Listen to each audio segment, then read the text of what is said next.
Chapter 324. Teasing. No, nope. Shao Yunduan finally understood what he should say. But the sour and sweet taste was on his tongue, stimulating every cell in the mouth. He mumbled. Not sour, sweet. Qiao Xian suddenly realized why he had reacted in that way. She chuckled inwardly, feeling a bit proud. Her husband could be teased so easily. So thin-skinned.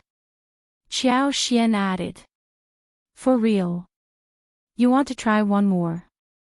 Shao Yunduan stiffened and looked at the girl in front of him.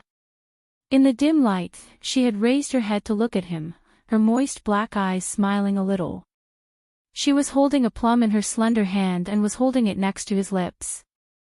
At this moment, he only had her in his eyes, and the lights from far and near and the noise of pedestrians coming and going had become the background. He opened his mouth slightly, approaching her hand cautiously. He quickly grabbed the sweet and sour plum, and hurriedly retreated, for fear that his lips would touch her finger again abruptly. Qiao Xian, she had intended to take advantage of him and tease him. She wanted to continue asking if he hated her or not. But this man was so honest that he just did not want to offend her. Qiao Xian laughed. Well, Shao Yunduan did not dare to look at her again but pretended to cough. You want something more? Let's go around. Sure. Qiao Xian looked at him and answered with a smile. She could not tease him any more but looked deeply at him. Just leave him alone. There will be more chances in the future. Also, he should focus on studies, since the imperial examination was coming soon. She should not pursue him to start a romantic relationship at this time. It was not going to be an easy examination. The two continued to stroll forward. Shao Yunduan was very careful to protect Qiao Xian, so that no one would touch or push her. What Qiao Xian saw and liked, he bought it and took the initiative to carry it, and strolled down further. Though he didn't buy much, Shao Yunduan's hands were full on both sides. Qiao Xian supported that and chuckled. I bought so many things already. Shao Yunduan smiled. Not many, you like them. Qiao Xian felt her heart sweeten. She leaned her head and smiled at him. Really? Can you give me anything I like? Shao Yunduan felt his heart throbbing. It felt as if her words carried a deeper meaning. He nodded without looking at her. Of course. What if you regret it? Qiao Xian sounded very sad. Shao Yunduan felt his heart break after hearing that. He added. No, never. Really? Yes. Qiao Xian's eyes sparkled as she said, Oh, okay, but you should remember that only you can give me what I want, and you can't share it with anyone else. Shao Yunduan was startled. Then he felt his heart beating fast. Right after, he was taken aback. What did she mean? Was it what he was thinking about? Shao Yunduan felt an urge to ask her but stopped himself. Chapter 325. Not possible. He was going to wait for a bit longer, till he passed the examination. By that time, he would be a good match for her, and he could ask her then. Shao Yunduan flushed and believed that she should like him too. For now, he said nothing except for just 2 words, don't worry. Qiao Xian could sense that he was very resolute at the moment. She felt his heart soften and started to feel a bit guilty. She should not have teased him like this. They should have understood by this point that they were not going to divorce as they had agreed at the beginning. I am not worried. Qiao Xian smiled and tugged at his arms. Let's go back. Qi and Tao Tao should be back by now. They will be worried about us. Shao Yunduan was very happy to be pulled by her. Let's go. There was no better wife than her. She was nice to him and treated his siblings warmly too. They ran into Tao Tao and Qi on the way back to the hotel. Shao Yunduan wondered how he felt when the duo had 2 more people joining them. He He suddenly lost the sweet air which existed a while ago. The four of them headed back to the hotel together. As they were going into the room, Xiao Yunduan suddenly stopped at the entrance and looked at Qiao Xian. Qiao Xian seemed to have sensed that he was looking at her, and she returned the look. As their eyes met, Xiao Yunduan stiffened slightly and panicked. He was feeling a bit strange. He was just about to move away when Qiao Xian smiled. "Good night." Xiao Yunduan also replied in a relaxed tone. "Good night." Then he hurried into his room. Qiao Xian chuckled and felt slightly emotional as well. She could not help but smile. Early the next morning, Yuezheng Shao came over with a wagon and took them to visit Xie Jingrong's abbey in the outskirts.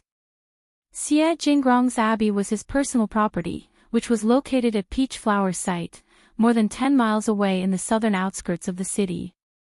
The abbey wasn't enormous but looked really beautiful. There were rockeries, a small lake and more. They could either go into the rockeries or row a boat in the lake in hot summer. Xie Jingrong's abbey was located in the valley, and there was a green lake outside the path. At the back of the abbey was a large bamboo forest that was well maintained. Passing through the bamboo forest was a maple forest. A white waterfall fell from the mountain, and the sound of rumbling water brought forth bursts of coolness. Xie Jingrong was already waiting for them when they arrived. Xie Jingrong was only entertaining them on this day. No other guests were around. Shao Xiaoqi and Shao Taotao both let out a sigh of relief. They were very afraid of running into strangers like Lady Yuezheng. That would be awkward. Rich families varied as well. Brother Yuezheng and Brother Xia were very different from others. Without any outsiders around, they talked happily. The garden was small and exquisite, quiet and elegant. Tao Tao could not move her legs when she saw the koi swimming in the water lily pond, so Xie Jingrong ordered his maid to bring fish food and accompany her to feed the fish. Shao Xiaoqi was quite looking forward to seeing the horses in the abbey when he heard about it. Xie Jingrong took them to see the horse. In the valley outside the manor, there was a small horse farm, enough for beginners to practice. Shao Xiaoqi was really excited. He touched and patted the horses, smiling happily. Yuezheng Shao laughed and sent away the coachman, offering to teach Shao Xiaoqi to ride a horse personally. Chapter 326, Good Things in Mountains. Shao Xiaoqi was a fast learner. Soon he could ride alone in the horse farm, steady and calm. Yuezheng Shao praised him with a smile. "Qi learns fast," Xie Jingrong added. "He seems to have established a friendship with the horse very easily." Qiao Xian felt proud and added, "Of course he is. He never fails in hunting." Hunting. Yuezheng Shao felt his chin and got very excited. "Qi, you are so talented. What about hunting together? I also want to go have a look at your mountain." They all laughed. Qiao Xian laughed too, but felt a bit guilty. There were many things in the mountains. Shao Yunduan said, "Actually hunting is a matter of luck, but there aren't many people in our village who can hunt. The mountain is full of woods, and there are many prey. If you are interested, Brother Yuezheng, please come and visit us when it gets colder." Yuezheng Shao was glad to hear the offer. "It's a deal. We will definitely go over, right, Brother Xie?" Xie Jingrong nodded and gave a brief smile. "Yes." Shao Yunduan and Qiao Xian also went up on the horseback. They were not very good at riding compared to Qi. They were nervous and stiff on the back of the horse, and soon Qiao Xian felt arms and legs languishing. A little while later, she dismounted. Shao Yunduan rode the horse for 2 laps and went off too. Shao Xiaoqi wanted to go beyond the horse farm, and Yuezheng Shao, who was in a good mood, decided to guide him from the back door. Xie Jingrong turned to Shao Yunduan and Qiao Xian. "Yuezheng is very good at riding, and the horse is mild. Don't worry, he should take care of Qi well. Shao Yunduan and Qiao Xian nodded. They were not worried about Qi. He seemed like an active boy, but he knew what he ought to do and what not. The three of them returned to the abbey first. Tao Tao had been feeding the fish and looking out for Qiao Xian and the others. She came over the moment she saw them. Shao Yunduan and Xie Jingrong were chatting in the pavilion, drinking tea, whilst Xiao Xian and Shao Tao Tao just walked around randomly. Xiao Xian subconsciously started to pay attention to the plants. The plants were flourishing in the garden, and lavender was blooming vividly. There were some other small flowers as well. Xiao Xian was more interested in fruit trees and vegetables, but they did not seem to exist here. So, she stopped thinking about it. Well, the plants in the garden were all for show, and the fruit trees would be limited to pomegranates, persimmons, peaches and plums. She could go to seek some later. They ate lunch at the garden. Xie Jingrong hired the chef from the mansion, who had been busy getting ready for the lunch. The chef cooked one whole table of dishes for them. Yuezheng Shao teased his friend by saying that he managed to eat the dishes only because Shao Yunduan and his family were here. Xie Jingrong had never treated him so well like this before. They spent the afternoon rowing late, and after dinner, the sun set and they left the abbey. Yuezheng Shao took them back to the hotel. Brother Xie's abbey is so nice, so beautiful too. Of course, the province just looks so different. But I love our home more. Me too, but I want to buy a horse. Shao Yunduan and Qiao Xian were amused by Shao Xiaoqi and Shao Taotao's conversation. Qiao Xian smiled. You behaved very well. Also, I agree with you. When we make more money, we will build a huge abbey, alright? Chapter 327, For Favor, For Real. Yes. Shao Xiaoqi and Shao Taotao's eyes sparkled. They looked quite expectant. Yeah, it was definitely doable. They could build the abbey themselves. Of course, as long as we make enough money. We can save our money and build an abbey for ourselves. Me too. Can I raise one horse too then? Qiao Xian laughed. Everything is going to work out. You can have two, if you like. But save your money and we will have an abbey sooner than later. Shao Yunduan added too. Your fifth sister-in-law is right. We will have an abbey, as long as you help your fifth sister-in-law in her work. He was going to work hard as well so that she could live a peaceful and leisurely life, and not worry about the Qjao family. The following morning, Qiao Xian headed out. They had made a deal the day before. Yuezheng Shao sent 2 wagons for them so Chu Shan would keep them company while on the way back home. The sprouts from the florist as well as many things filled up one entire wagon. Yuezheng Shao and Xie Jingrong both gave them presents to take back. Xie Jingrong gave them 2 jars of ginseng wine, as well as some delicate pastries that were made by the chef in the mansion. He also gave some handwritten transcripts which were excellent articles from previous examinations. These articles were easy to procure for the Xia family, but for those outside the family, they were valuable things, which were difficult to collect. Shao Yunduan and Qiao Xian were really grateful. Those were the exact things they required. Yuezheng Shao also offered some good food and things to use, including cubulos, donkey hide gelatin, spices and brocades. He was very generous. Yuezheng Shao and Xie Jingrong did not see them off personally. They were friends and did not need to stick to such useless formalities.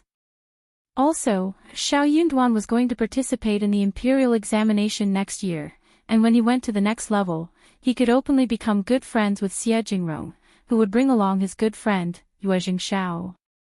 That would work out smoothly. If he was known to have befriended the Xia family earlier, he might risk being gossiped about. Yuezheng Shao put the newly obtained lipsticks in the store for sale. Due to the limited stock, only 30 pieces were sold each day and each person was given no more than 2. If they failed to get even one, the consumers could buy items worth 10 liang at or make a booking for the next day. 10 liang was a huge amount. Even for people from the Xia family, the pocket money of the ladies would only be 2 liang monthly. Well, if the ladies had the intention of buying good stuff, they would always have ways to get their mother to buy them. Yuezheng Xiao was very satisfied. This small store brought in a lot of profit for him every month. More importantly, he did not need to spend a lot of effort in building up the store. As long as he had lipsticks in stock, he could always buy some other things and sell them easily. Once home, Yuezheng Xiao was asked by Madame Yuezheng to come over for a talk. Yuezheng Xiao could almost tell what was going on. He nodded, changed his clothes and went for the talk. Yuezheng Ting must have reported him again. Yuezheng Ting wanted 10 lipsticks from him the day before but he had turned her down. And now his grandmother was looking for him. What a coincidence. He could give her 1, but 10. Why? So that she could share them with others to lift up her reputation. Never. Yuezheng Ting was very irritating. She said that 10 lipsticks just cost a few hundred liang and that was nothing for her third brother. Why couldn't he give them to her? But someone needed to tell her that this money was not falling from the sky. Chapter 328, Yuezheng Xiao's relief. Yuezheng Xiao greeted his grandmother, and spoke with her for a few moments. Soon after, Madame Yuezheng started to ask him about the lipsticks. She kept blaming him for not caring about his cousin. As expected, she said that it was a matter of just a few lipsticks which only cost a few hundred liang. Yuezheng Xiao did not bother to listen to her carefully. He let the words go through his ears and disappear. A few hundred liang was a huge amount in any family. The Yuezheng family was really rich, but a few hundred liang was still a sizable amount. He was not going to give them to Yuezheng Ting for free just for her whim. Not even when Madame Yuezheng asked for it. However, Madame Yuezheng just mentioned this briefly instead of forcing Yuezheng Xiao to do it for Yuezheng Ting. However, that was not it. Madame Yuezheng did not continue with it, but suddenly added. We have manned business affairs in our family, and Vu can help with our family business as well. You can just leave this store to Ting who can train herself. She can earn some money as well. She is a girl, totally suitable for such a store, what do you think? Yuezheng Xiao was not a stingy person. But he was disgusted by what he had heard. No wonder she did not pester him earlier. This was what she was thinking about. Seeing that he didn't say anything, Madame Yuezheng further said, I will decide it for you, just give the store to Ting, like the source and everything. Don't forget to teach her well. Yuezheng Xiao turned her down. Yuezheng Xiao smiled. Grandmother, what a coincidence. I am trying to train myself as well. I started it with my own money, not with the family money. I am saving this for my wife, not others. If a cousin wants to train herself, why not pick any other store from the family business? Or she can open one herself if she likes. He was not working for the family. But for the business line from the northwest, his elder brother would have dropped it too. The two brothers worked hard not for the second section of the family to take advantage of. That's not how things worked. Madame Yuezheng was startled. She sounded a bit annoyed. But it is just a small store, if Ting likes it. But I like it too. Yuezheng Xiao smiled but he did not mean to smile.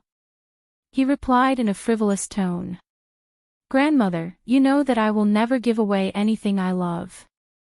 Grandmother, spoil me once too, all right. Madame Yuezheng. Yuezheng Xiao smiled, got up and left. This child has been taught so badly by his parents. She was furious. The second Mrs. Yuezheng and Yuezheng Ting walked out of the room behind and second Mrs. Yuezheng said, Don't be mad, mother, Ting has forgotten what Xiao is like. He is right, just drop it. Madame Yuezheng sneered. He is like this because his parents have taught him wrong. Yuezheng Ting pursed her lips and said in a muffled sound, I love this store a lot. That is why I asked the third brother for it. How could he turn me down for just one thing I asked him for? How can he talk with you like this? Doesn't he feel guilty when he speaks with you like this, grandmother? Chapter 329. Pretense. Madame Yuezheng became even more annoyed. She sneered. He doesn't think of me as his grandmother at all. Second Mrs. Yuezheng smiled. It is fine, Mom. Xiao loves you, but he is just fickle because he is a young man. He can be confused sometimes. Ting, talk with your grandmother, and I will check in the kitchen. Mom, you are going to be served delicious food consisting of longan with duck soup. I have to stay by the fireplace and watch it carefully. Only now did Madame Yuezheng feel happier. She smiled emotionally. You love me the most. Yuezheng Ting blinked her eyes and said with a smile, that is what we should. Madame Yuezheng laughed. By the time they finished with lunch, Madame Yuezheng was very happy. After that, the mother and daughter went back to their own yards. The mother and the daughter felt so uncomfortable after pretending to serve Madame Yuezheng well. That was why Yuezheng Ting did not like to speak with Madame Yuezheng. It was so tiring. She loved to be free and alone. Mom, we can't let it go so easily, right? I really want that store. Yuezheng Ting was really unconvinced. If she could be in charge of the store, she would use the lipsticks to become friends with the ladies from the Xiao family. Then, she would have more chances to get closer to the Xiao family. Third brother was so stingy as to not give that small store to her. Second Mrs. Yuezheng sneered and said, what can we do if your third brother doesn't agree to it? We can't steal it, right? He is not a very easy person to deal with. Second Mrs. Yuezheng had already noticed the potential of the store when Yuezheng Xiao first promoted the lipsticks. She also got interested in it. Seeing that he had very little in stock, Second Mrs. Yuezheng even offered to find someone who could produce more for them and expand the business. That basically meant that she wanted to be involved in the process. The lipsticks business was different from the others. All ladies would try to suck up to them if such business was in her hands. Also, it was a very special way of making money, safe and generous. But Yuezheng Xiao turned her down. Yuezheng Xiao and his brother were not very easy to deal with. Second Mrs. Yuezheng had no way to force him to accept her proposal. She had expected that no matter what Yuezheng Ting said to Madame Yuezheng, the result would be the same. But she just wanted to make Madame Yuezheng hate the first section of the family some more and cause more trouble for Yuezheng Xiao. Yuezheng Ting remained unconvinced. Biting her lower lip, she said, how can third brother treat us like this? I am his sister, but he is treating me worse than he treats that whole poor family. Second Mrs. Yuezheng raised her eyebrows. What poor family? Yuezheng Ting pursed her lips and recounted the story when she met Shao Yunduan, Yuezheng Xiao and Xie Jingrong at the restaurant. Second Mrs. Yuezheng thought for a while and said, that poor family might be related to your third brother in some way. Yuezheng Ting was startled. Second Mrs. Yuezheng said, your third brother never gets close to anyone so quickly. Moreover, young Master Xiao was with them too. Moved, Second Mrs. Yuezheng suddenly thought of how the whole family showed up after Yuezheng Xiao started the store. She could not find the source of the lipsticks because Yuezheng Xiao was very cautious all this while. Her staff could not trace it either. Second Mrs. Yuezheng sneered. Well, they could look into these poor people, and her men could go about and dig out the truth. When she found out the source, Yuezheng Xiao would not be able to hold on to this business. Chapter 330. Province. Second Mrs. Yuezheng knew that her daughter could not conceal any secret, so she did not reveal this plan to her. Yuezheng Ting did not think of it as something of importance. She was more worried about her own marital affairs, so she could not help but start to mention Jingrong again. The two of them mumbled to each other for a few moments before stopping. At Shaoding village, Qiao Xian and Shao Yunduan finally returned home in the evening. Their trip was quite long, and they finally came back home and settled in. Ms. Fong kept saying out of relief. "Good that you are back. I was so worried about you. I was scared that you would be bullied, or have no place to go to. I was just too stressed. Good that you are finally back." They heard her words and burst into laughter. Qiao Xian felt her heart become warm. She smiled. "Mom, we are no longer little children. We can take good care of ourselves. Also, we went to the province, not somewhere dangerous. No one would bully us there." "Yes, yes." Shao Xiaoqi said. Brother Yuezheng and brother Xiao were there too. It was so much fun. Ms. Fong glared at him. "You only know how to play." Tao Tao suddenly held back her own words when she saw her mother's reaction. She stuck out her tongue. Qiao Xian and Tao Tao had sorted the things on their way home, and it was easy for them to arrange them. The ingredients were all stored in the empty wing room. The gifts for each person were put in packages and given out directly. The brocades and other things given by Yuezheng Shao as well as those given by Xie Jingrong were all put away by Qiao Xian in her own room. She gave the snacks to others and shared them with Ms. Fong. The Xie family, which was a noble family, had given very exquisite and small pastries. There were various flower-shaped red bean cakes, mung bean cakes, sweet-scented osmanthus cakes, lotus cakes shaped like lotus flowers, transparent and beautiful crystal cakes, as well as jujube mud cakes, hawthorn cakes, chestnut cakes, fried sugar balls, sugar lotus seeds, etc. They looked good and tasted even better. Everything looked so good and people spoke highly of them. They were even hesitant to swallow them down. They also bought some stuff for the second and third section of the family. Those were cheap things but looked good. They should be enough for them. No one wanted to deliver the stuff to them though. Ms. Fong asked eldest uncle to do the needful, who in turn delegated it to Tao Tao. Tao Tao dodged it and the others pretended that they had not seen a thing. Eldest uncle had no choice but to go there alone. They all knew about Shao Yunduan and their visit to the province, and felt very complicated in heart. The first section of the family got so lucky that they had a different life after Qiao Xian married into the family.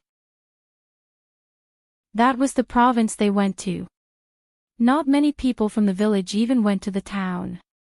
The first section of the family in the past could never have done a thing like this.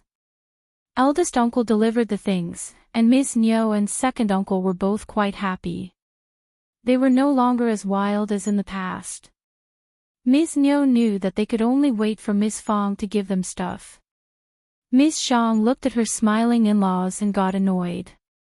The first section of the family would rather go to province to splurge their money than loan a few liang to her. Chapter 331, Affairs. When eldest uncle came to the third section of the family, Shao Liulang had also returned from college. Hearing that Shao Yunduan and Oiao Xian had gone to the province, Shao Liulang was startled at first and then got quite uncomfortable. He smiled. Isn't fifth brother studying? What was he doing in the province? And he was away for so long, he dreamed about going to the province. But he could not go there unless it was for the examination. What were people like Shao Yunduan doing there? Slightly startled, eldest uncle had no idea what his children were doing in the province. They just went there and did not say anything. Eldest uncle did not find it strange, thus did not ask. But when Shao Liulang questioned him about this, he staggered. I don't know, they can do whatever they want. Shao Liulang got up and said, then. I will go and speak with him. Shao Yunduan was just a cultivated talent who should go to the province next year. But he was there for so long. It must have been not just for shopping, but also to attend some events held by the colleges and poetry society, etc. He might have bought some books home too. The more he thought about this, the more Liulang felt jealous. He got really distressed again by the fact that he had not saved the second miss of the Qjao family at that time. But for Miss Qjao, Shao Yunduan would not have gotten so lucky and had the chance to visit the province. Shao Yunduan was not surprised by Liulang's visit. Liulang hit right on the topic after a few remarks. Fifth brother, have you heard any news or bought any related books? I should have gone there with you and checked it out ahead of time. What he meant ahead of time was before the examination date. Shao Yunduan and Xiao Xian felt quite speechless. This man was not yet the cultivated talent, and the examination will not happen until mid-autumn day. Was he so sure that he would become the cultivated talent for sure this time? Even if he did make it, he would not have much time to read and review. Did he dare to do so within such a short while? Shao Yunduan did not want to ponder over this question, thus did not say a word. Liulang could not help but ask sourly. Fifth brother, just tell me frankly. You must have visited some people during the days you stayed in the province, right? You visited some important people and heard some news too, right? Shao Yunduan did not want to discuss this. Thanks to Jingrong and Yuezheng Shao, he did have a good harvest during this trip and he got to visit many people. He also learned a great deal from those experienced figures. Jingrong even gave him numerous precious documents. He could not tell the truth, feeling that Liulang would get jealous. He also hoped that Liulang could achieve the goal he wanted to. If he could pass the cultivated talent examination, he could definitely pass on some information to him, but not right now.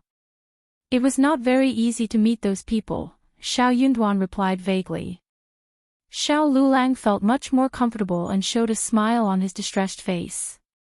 He took it for granted that Shao Yunduan had failed to visit the scholars there, though he intended to.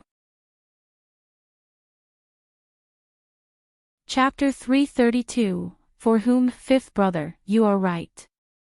Those people are arrogant and they are not easy to meet up with. It is totally reasonable that they didn't want to meet you. Don't be upset. Shao Yunduan smiled. Yeah. Anyway, this is your assumption.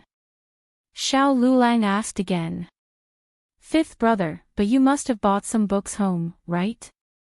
Can I read them? Shao Yunduan did not turn him down. He took out the books but did not show him the excellent articles. These were not useful for Liulang. Liulang leafed through the stuff and looked quite jealous. Fifth brother, can I borrow them and read? Shao Yunduan said, they are not useful for you right now. You can have them when you become a cultivated talent.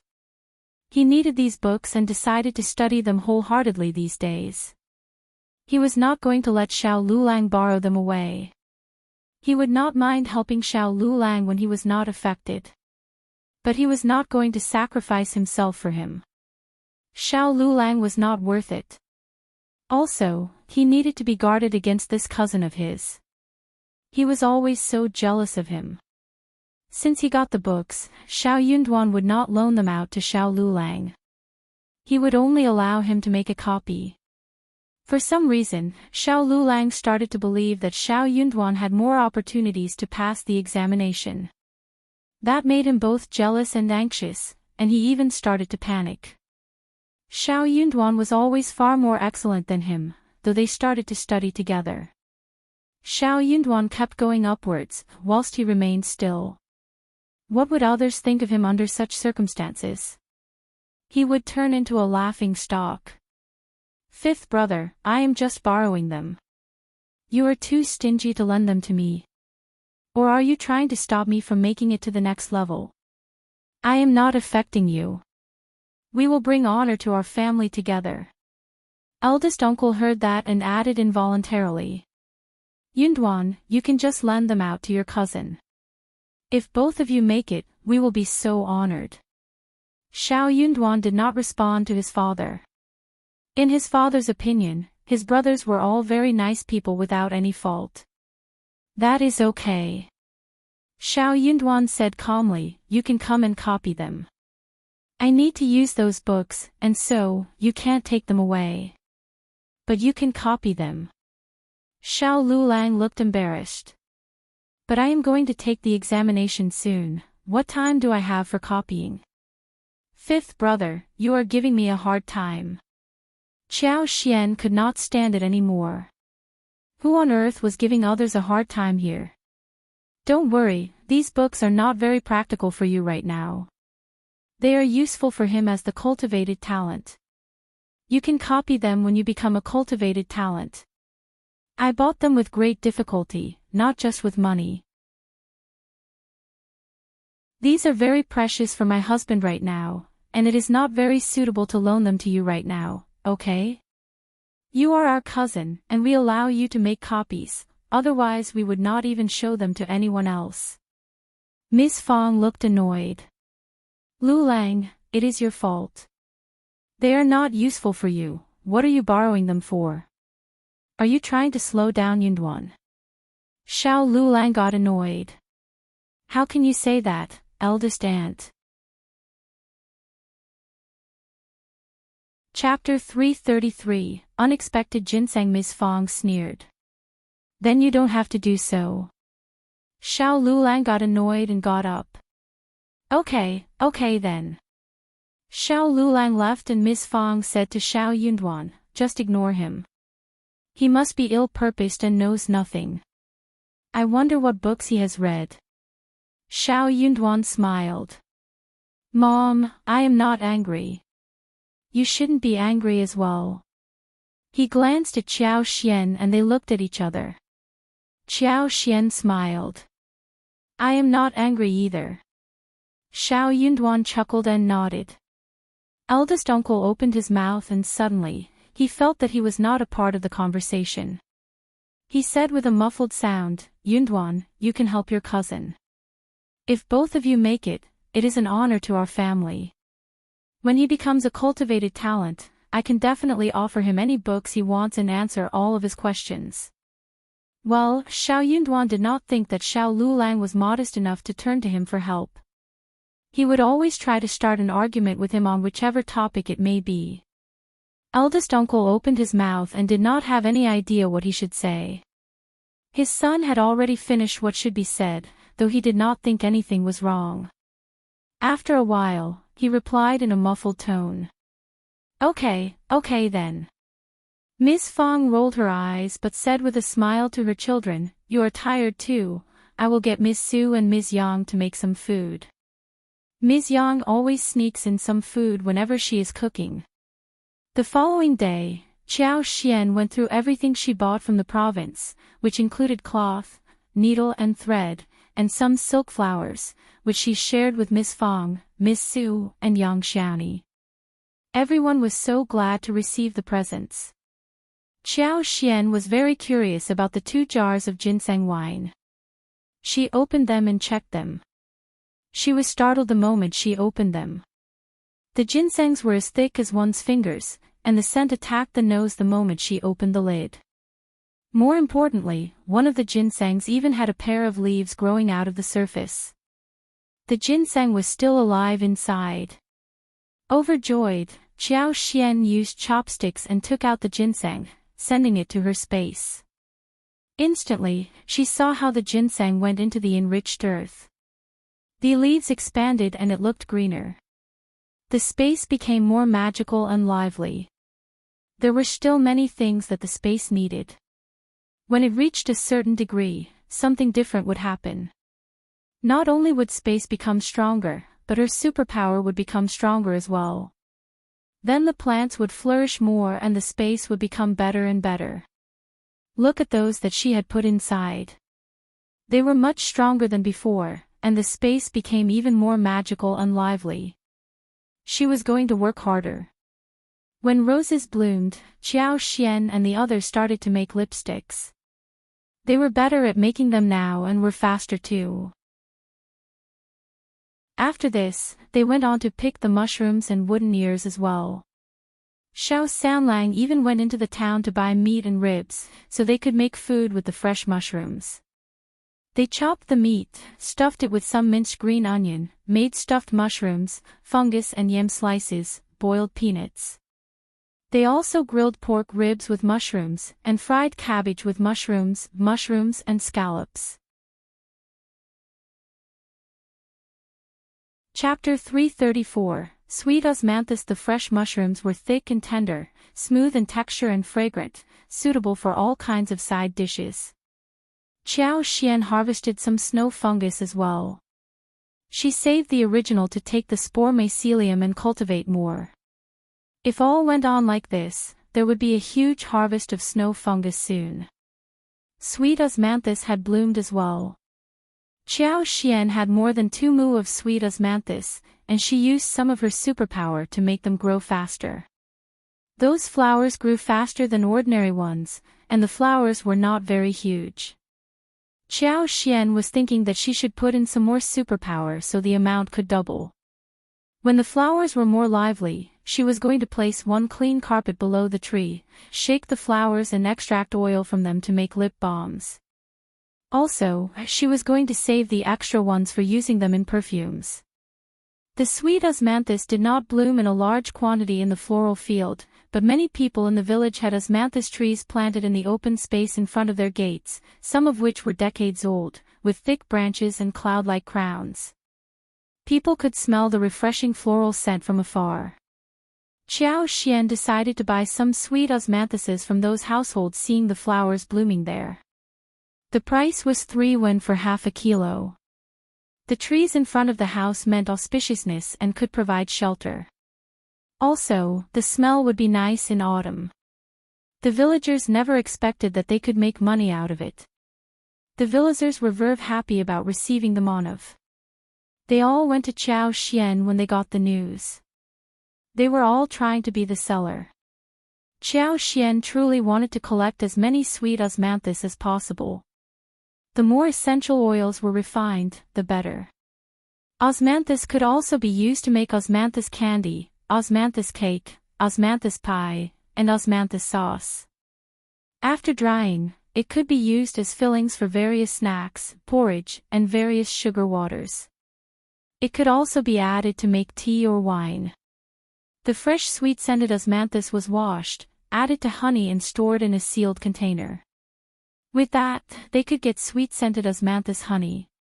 If they had lotus roots, they could even make sweet osmanthus and glutinous rice lotus roots. Sweet osmanthus was, after all, a piece of treasure. Qiao Xian assured everyone, saying that she would buy as long as they wanted to sell. Then she took Ms. Yang, Qi, and Tao Tao and visited house from house to collect the flowers. The ground was cleaned, and a clean blanket was spread around the tree. Shao Sanlang climbed up the tree and shook the branches neither lightly nor heavily. Soon, he saw golden osmanthus flowers pouring down like rain, with a fragrant scent. Then they used broomsticks to gather them and put them into the basket carefully. They collected flowers in the morning and processed them in the afternoon. They could collect more than 10 kilos from those households. 10 kilos amounted to 60 yuan. Villagers were very happy to have got this much money. Widow's son had 2 large sweet osmanthus trees in front of her house. But she did not offer to sell sweet osmanthus, nor did Qiao Xian visit her. She was such a bitch. Her mother-in-law even had fights with her, and Qiao Xian would not turn to Widow's son for this work. Widow's son could not humble herself to ask Qiao Xian. She was very jealous of her too. She was waiting for Qiao Xian to come to her, but Widow's son could not stand it when Qiao Xian did not show up. The sweet osmanthus trees outside her house were blooming in layers. There should be more than 10 kilos altogether. Chapter 335. Nope. If she did not sell them, sweet osmanthus would rot after the season passed. That would be such a waste. This money could be earned without her making much effort. It would be such a loss not to make use of the opportunity. Widow's son cursed inwardly and could not sit still any more. Eldest uncle asked Xiao Xian. Miss Qjao, why did you skip widow's son sweet Osmanthus? It is not good that we ignored her home, right? People might think that we are bullying a widow. Before Xiao Xian could say anything, Miss Fong snorted. You are just overly kind-hearted. That woman always badmouths us. We don't need her flowers. Also, if she wants to sell her flowers, she can come to us. That is how everyone else did it. Xiao Xian added with a smile. Yeah, Dad. What if she refuses to sell it to us because of the argument she had with Mom last time? That would be so embarrassing for us. If she comes to me of her own accord, I would accept them. Miss Fong said with a praising tone, look how considerate Miss Xiao is. If she still claims that we are bullying her after refusing to come to us first, I will definitely teach her a lesson. And you too. Miss Fong snapped at elder uncle. Stop coming up with silly ideas. What if she simply doesn't want to sell the flowers and Miss Xiao asks for them? It would be totally embarrassing. Eldest uncle got stuck with words. He mumbled. But we are living in the same village. Then he continued no more.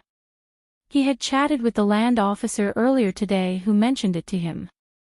After all, widow's son was a woman who lived in the same village and it might not be appropriate to just skip her family. He found the words reasonable, and thus told Xiao Xian about it. He did not know whether widow's son wanted to sell her sweet Osmanthus flowers. What if that was the case?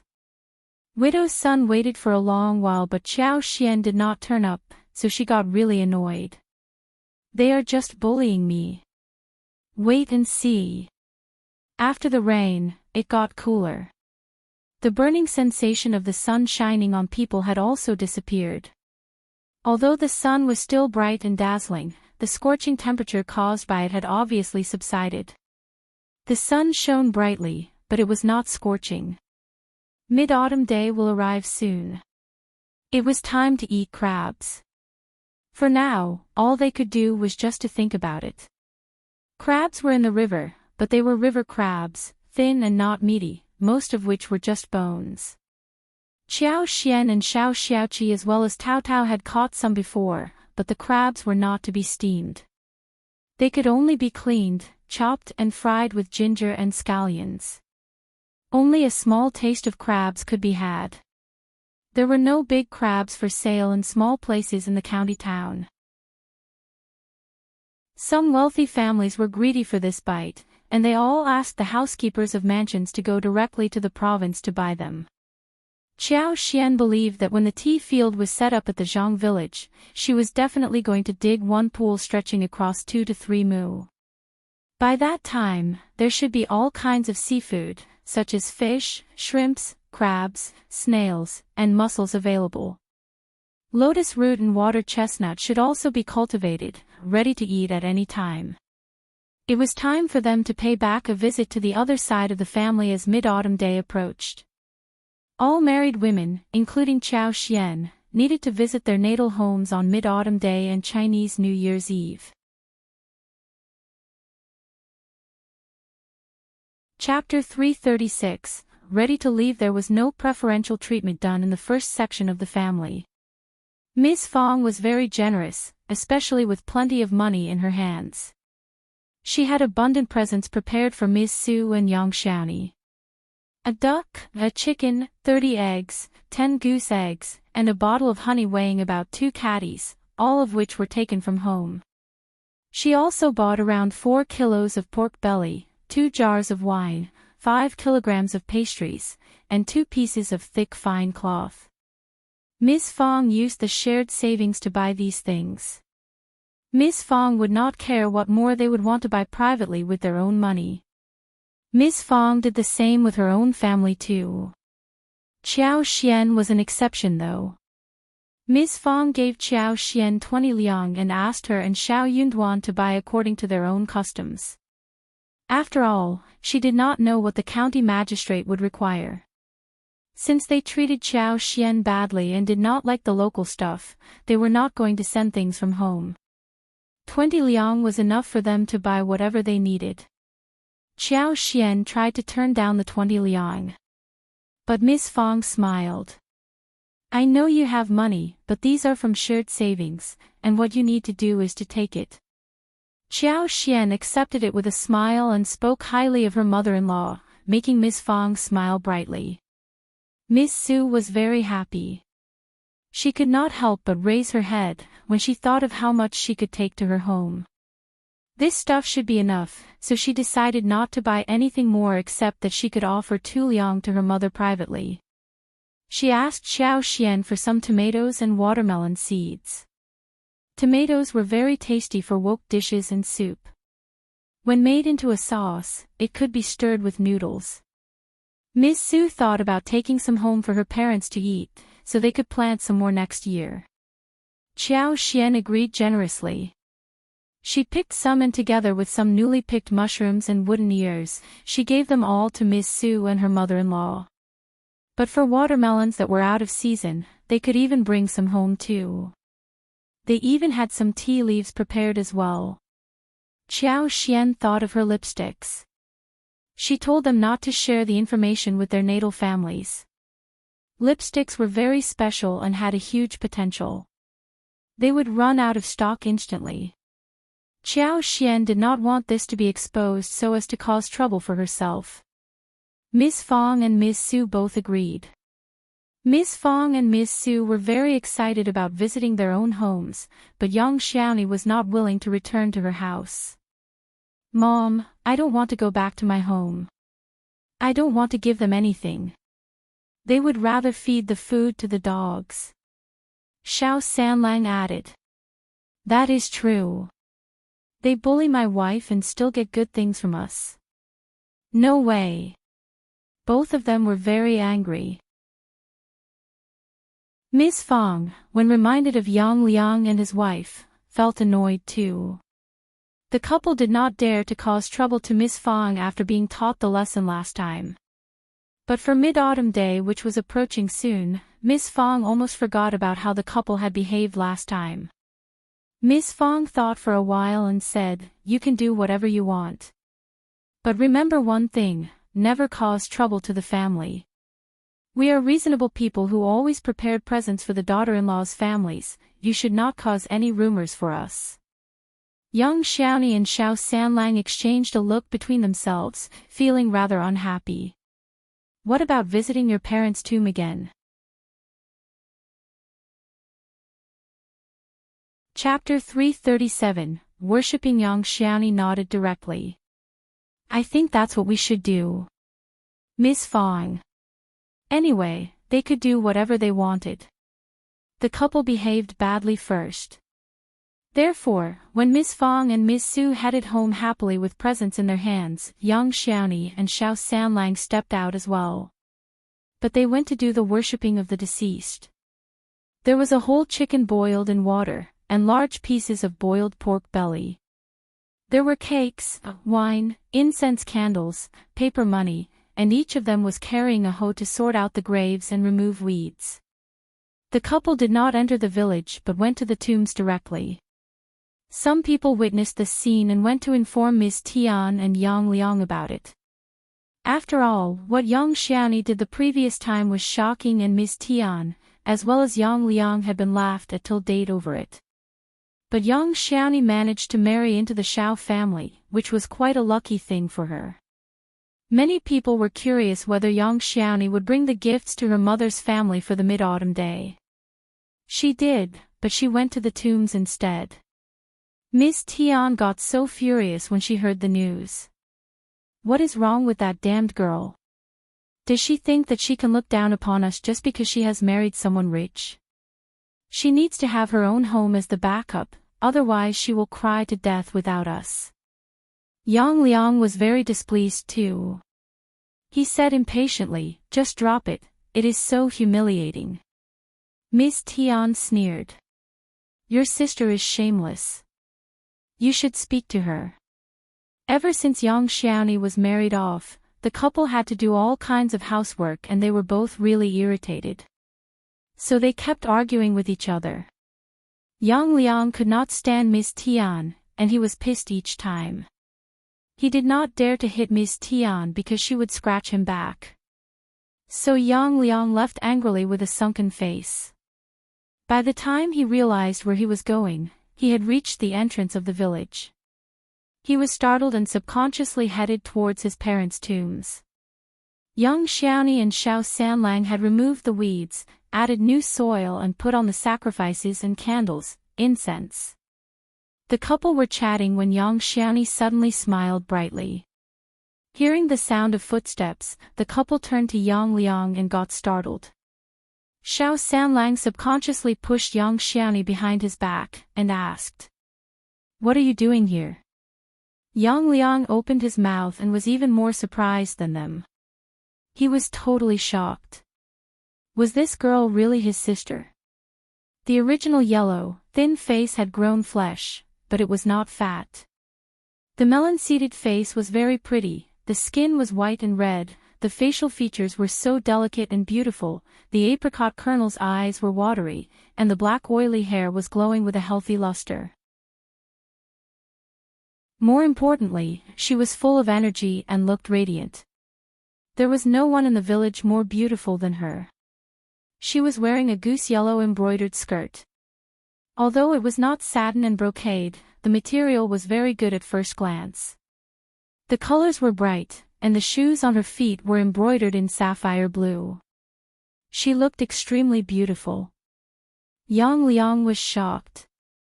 He suspected that he had seen the wrong person. Where was that skinny and unhealthy-looking young maiden who left home? Chapter 338, Not Recognizable, Are you Xiaoni? Shao Sanlang sneered, and rolled his eyes at Yang Liang. Of course she was. Young Xiaoni looked at her brother, feeling as if it had been years since they last met. She felt quite empty-hearted right now. She did not hate him, nor did she like him. She just regarded him as a stranger. She could let go of what they did to her, but she could not forgive him. She was not going to love them at all. From the day when she was driven out of the family on her wedding day, she decisively cut her relationship with her brother. Just clean up and let's leave. Young Xiaoni said to Shao Sanlang. Shao Sanlang wanted to do the same and nodded. Okay, let's go. Yang Liang shouted loudly at them, seeing them putting things away. Xiaoni. Young Xiaoni paused and turned around, looking at him calmly. Anything else? Young Xiaoni's look and attitude stung Yang Liang and irritated him. She had turned arrogant. Just like what Miss Tian said. Nothing, just wondering if you want to visit us at home. I and your sister-in-law miss you. Yang Liang's voice turned increasingly soft. He was obviously feeling guilty inwardly. Shao Sanlang snorted and rolled his eyes. Missing what? Her as your laborer. You are so greedy. Yang Liang snapped at him angrily. Shao Yingguang. What are you talking about? You are our son-in-law. Of course I am. Shao Sanlang said with a smile, I am here paying tribute to my in-laws, thanking them for giving birth to such a wonderful daughter. You. Young Xiaoni laughed and threw a spoiled look at Shao Sanlang, looking rather sweet. Shao Sanlang chuckled and said to Young Xiaoni, let's go home, darling. We are going to eat something good tonight. Yeah. Young Xiaoni nodded happily. She did not look at Yang Liang again. Yang Liang was shivering as he said, tremblingly, How dare you? How dare you? Yang Liang got annoyed and went home. Miss Tian looked behind his back and saw no one, so she sneered. I thought you went to bring them home, didn't you? Yang Liang did ask them to visit them, but they did not want to come over. So he snorted and went into the room, falling asleep. Miss Tian cursed for a long while before she stopped. She was cursing inwardly that Yang Xiaoni should never come to her ever, otherwise she was going to punish her badly. Neither Miss Fang nor Miss Su spent the night at their mother's home. Miss Fang visited her home with her husband and children, Shao Xiaoqi and Shao Tao Tao. They all returned by the evening. They were all so happy, especially Miss Su. She acted especially kindly to Qiao Xian. She must have been so happy during her visit. Miss Su was indeed delighted. She was the eldest sister at home who had to work harder than anyone else but did not get treated well by her parents. After all, they had to work hard to feed themselves under the bad circumstances. Chapter 339. Back to the Qjao family. She had younger siblings, so she needed to take care of them and had helped with housework as well. Miss Su had a younger brother and a younger sister, but the family was doing okay. Her parents favored the son but not in an extreme way. Miss Su was not incapable either. Miss Su's sister married someone better, so she kept showing off whenever they ran into each other at their mother's home. But this time, Miss Su was no longer demeaned. She was so happy to see how jealous her younger sister was of her. But she was not that stupid as to reveal everything to her family and her sister. Still, she was very happy inwardly. Her sister would be so jealous of her if she really learned how much money she had saved and how well she was living. The following day, Qiao Xian and Shao Yunduan went into the town and gave presents to Officer Qjao. Lu Yan followed along. Qiao Xian could have forced her to stay, and find an excuse to counter Qiao Wei. But Qiao Xian knew her sister well. The more you tried to conceal some secret from her, the more she would pick on you. So, she brought Lu Yan with her and let her ask whatever she wanted to know. In this way, Qiao Wei would drop the intention of asking more. Remember what I told you to do. Qiao Xian threw a very calm look at Lu Yan. Lu Yan was startled and nodded nervously. I do. Don't worry, second miss, I remember everything. Lu Yan had already lost the intention of causing trouble since she had been through so much and was threatened by Qiao Xian. Also, she had become more down-to-earth than before. Second miss and the whole family treated her relatively well. Although she was stuck with all kinds of housework, they did not hit her. More importantly, the second miss was not less powerful than the elder Mississippi. If she became really angry, she could definitely ruin her. Qiao Xian added. Good. You should never reveal the secret when we are at the Qiao family. You don't have to respect me and my husband there. Act casually, purse your lips and roll your eyes whenever you want it, understand? You can just tell Qiao Wei whatever she wants to hear, and you can even mock us. Shao Yunduan almost burst into laughter. But Lu Yan could not laugh at all. She nodded constantly. Yes, she was actually feeling quite nervous inside her heart. She had never expected that there would be a day when she was going to lie to elder Mississippi. The couple went to buy presents in the town. They bought some boxes of pastries, 2 jars of wine, and 2 chickens. That fit the status of the Shao family, and it looked as if the Shao family had spent a lot of money sucking up to the Qiao family. Otherwise, how could a poor rural family afford to buy so many presents? Shao Yunduan looked at Qiao Xian and wanted to hold her hand, but stopped himself after all. We only stay for a while and will leave soon.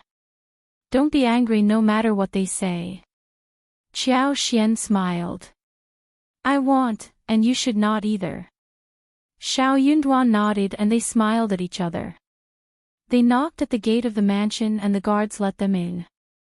Seeing Shao Yunduan and Qiao Xian holding the things in their hands whilst the maid Lu Yan was empty-handed, the guards at the gate could not help but look disdainful.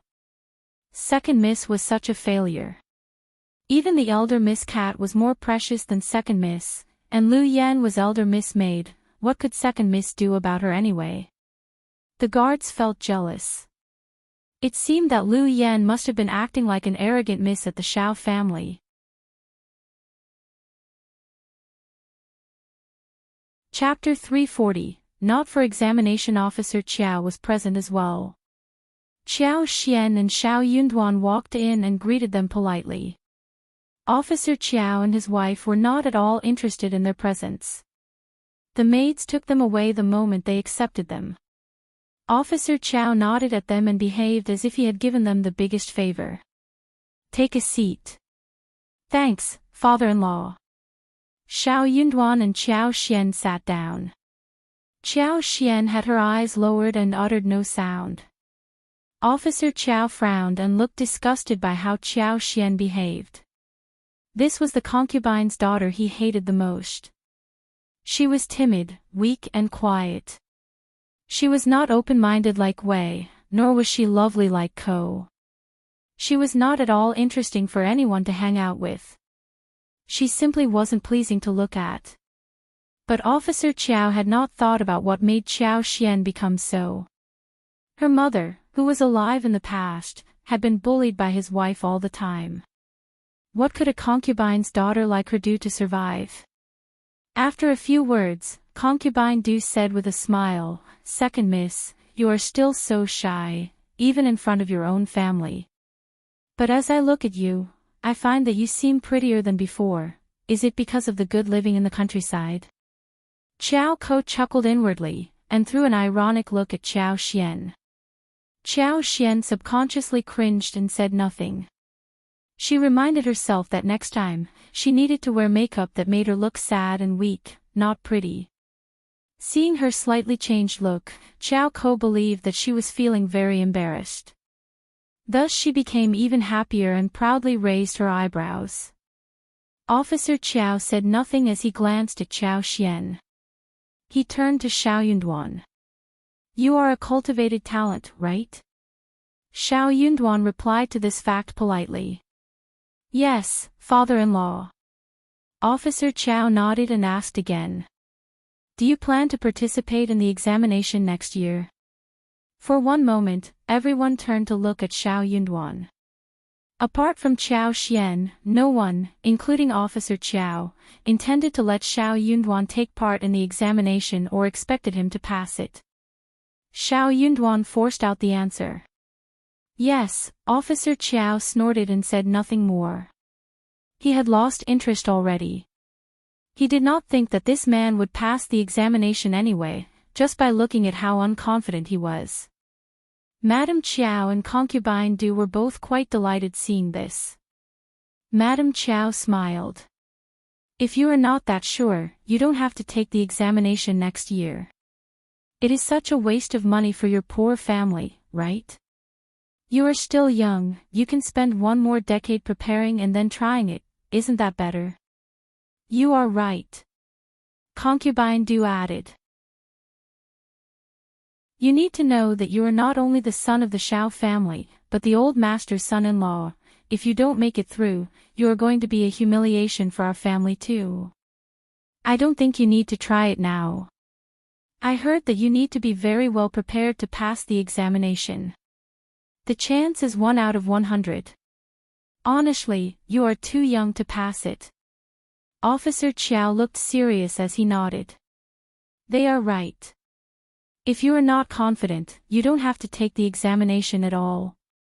What a waste of money and also a cause of humiliation, right?" Xiao Xian threw a sneaky look at Shao Yunduan, who turned to gaze at her too. He lowered his head and indicated that she need not get worried.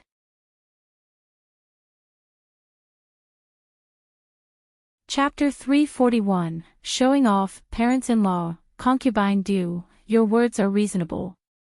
I will bear them in mind. Xiao Xian found it funny that her husband had started to become sneaky. He bore those words in mind, but he did not accept the suggestion. Officer Qjao instantly lost interest in Shao Yunduan.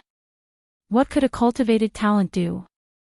A cultivated talent might be quite admirable at the village, but for him, a cultivated talent was nothing. If Shao Yunduan was just a cultivated talent, he would likely remain this for the rest of his life. He was not going to waste any more energy on a man like him. Officer Qjao got up. You can sit here if you want to, and have some lunch. Then he left, not offering them any reason why he was leaving. Seeing this, Madame Qjao got even more happier. She chuckled at them and said, "You can stay for lunch before heading back home." Qiao Xian and Shao Yunduan exchanged a look and nodded. Neither of them was interested in the lunch, nor were they invited with a sincere heart, but they still decided to stay for politeness' sake, otherwise they would be pointed at by the people in the mansion. The couple had the same thought. They did not want to cause any trouble for themselves. Madame Qiao ordered the servants to take Shao Yunduan to have a seat in the hall whilst turning to Qiao Ko. "Your second sister is barely home, you can take her to your room for a while." "Okay, mother." Qiao Xian nodded with a smile and guided Qiao Xian to her room. The yard was not very large. Madame Qiao had a separate yard, so did Qiao Wei. But concubine Du and Qiao Ko shared one. Qiao Ko did not like Qiao Xian, nor did she have any interest in receiving her. But as she thought about how she could show off in front of the girl, she was very willing to bring Qiao Xian over. She sized up Qiao Xian, who was dressed in an ordinary garment. She guessed that she had not worn expensive silk clothes for a long while and was not wearing any jewelry. She had not eaten any snacks or good tea for a while too, right? As she thought about this, Qiao Ko realized that it was worth the while to suck up to the lineal mother and sister. After the meeting was dismissed, Qiao Wei took Lu Yan back to her room and asked her about what she had experienced at the Shao family. Lu Yan had no choice but narrated the story according to what Qiao Xian had told her. Hearing that the Shao family shared one rotten and shabby house with just a few rooms and that Qiao Xian had to work in the field and mountains, Qiao Wei and the maids were all laughing loudly. "That serves her right." Qiao Wei suddenly felt rather glad, and snorted. "Qiao Ko keeps talking nonsense. I know that a fragile and weak person like Qiao Xian would achieve nothing. Anyway, you can stay here. You don't need to go to the Shao family anymore." Qiao Wei did not care about the Shao family or Qiao Xian. She could give out a maid and take her back whenever she felt like it. What could Qiao Xian do? "Okay, elder miss, thank you so much." Lu Yan was startled and thanked her happily. But she somehow felt very empty-hearted. She had been looking forward to seeing this day happen the moment she arrived at the Shao family, but when the day finally came, she was not very happy but started to miss her time there. Qiao Wei did not sense that. She would never care about a maid and continued to laugh at Qiao Xian for a while longer before ordering them to get Qiao Xian and Qiao Ko over to her place. Qiao Xian was speechless when she saw Qiao Ko showing off in front of her for a long while.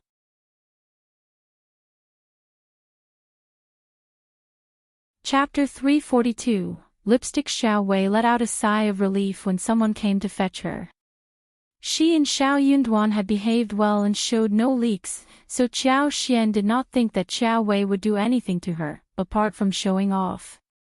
But Qiao Ko would help, so what she needed to do was to display no expression. Sure enough, Qiao Wei was acting the same as Qiao Ko.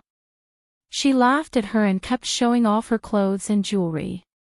Qiao Xian occasionally gave a jealous look, which was noticed by Qiao Wei, who became even prouder. But Qiao Xian had a slight change when Qiao Wei showed off the one lipstick she had bought outside.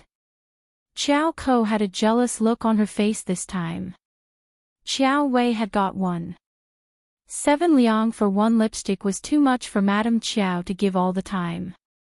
But she had one of each color, and Miss Su, Yang Xiaoni and Tao Tao all had one for each other too. Qiao Ko kept asking her proudly. "You know what it is?" Qiao Xian tried her best not to reveal her look and laugh. She cooperated. What is it?" "I knew you would not know about it." Qiao Ko looked even prouder. She was jealous of Qiao Wei having bought lipstick, but Madame Qiao and her father refused to buy her one. But seeing Qiao Xian not knowing what that was, she felt happy. "This is called lipstick, same as lip brush, but more handy and high level." Qiao Ko said with a proud tone, "It can only be bought in the province." It is sold at the Yuezheng family store, limited in quantity, very popular but not easily bought. She turned to Qjao Wei and said with a flattering look on her, "You are lucky, sister, to have got one. Only someone like you can have a thing like this." Xiao Xian was quiet. Qiao Ko really knew how to suck up to her sister. But Qjao Wei was very glad. She snorted and said proudly, "That is true. I heard that there are many different colors, and I want to buy one of each color." Qiao Ko added with a smile. "Many people will get so jealous of you. I am sure mother will buy you as many as you want. So sad that someone can't even understand what it is." Xiao Xian. She glanced at Qiao Ko quickly with compassion. If they knew that the lipsticks were produced by her, they would get so jealous as to eat her up. Good that she had predicted this. She had kept it as a secret and was going to keep the secret for a long while. When they were done showing off, it was time to eat lunch. Madame Qiao had no interest in receiving them, and asked Concubine Du to receive them. Concubine Du did not like Xiao Xian either, and left after telling the kitchen and the servants what they should serve. Therefore, only Xiao Xian and Shao Yunduan were at the table. The original host would have been annoyed and felt sad and bullied. But Xiao Xian did not care. She even consoled Shao Yunduan, who consoled her back, though he felt that she was treated so unfairly. He was really concerned about her.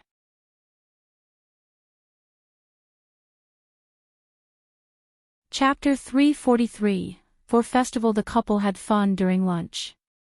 After all, it was lunch provided by the parents and they should eat it well. After lunch, the couple waved goodbye and left. Officer Qiao was nowhere to be seen, and he would not bother seeing them off, nor would anyone else. The couple loved the way it was handled, and left the Qiao family smoothly.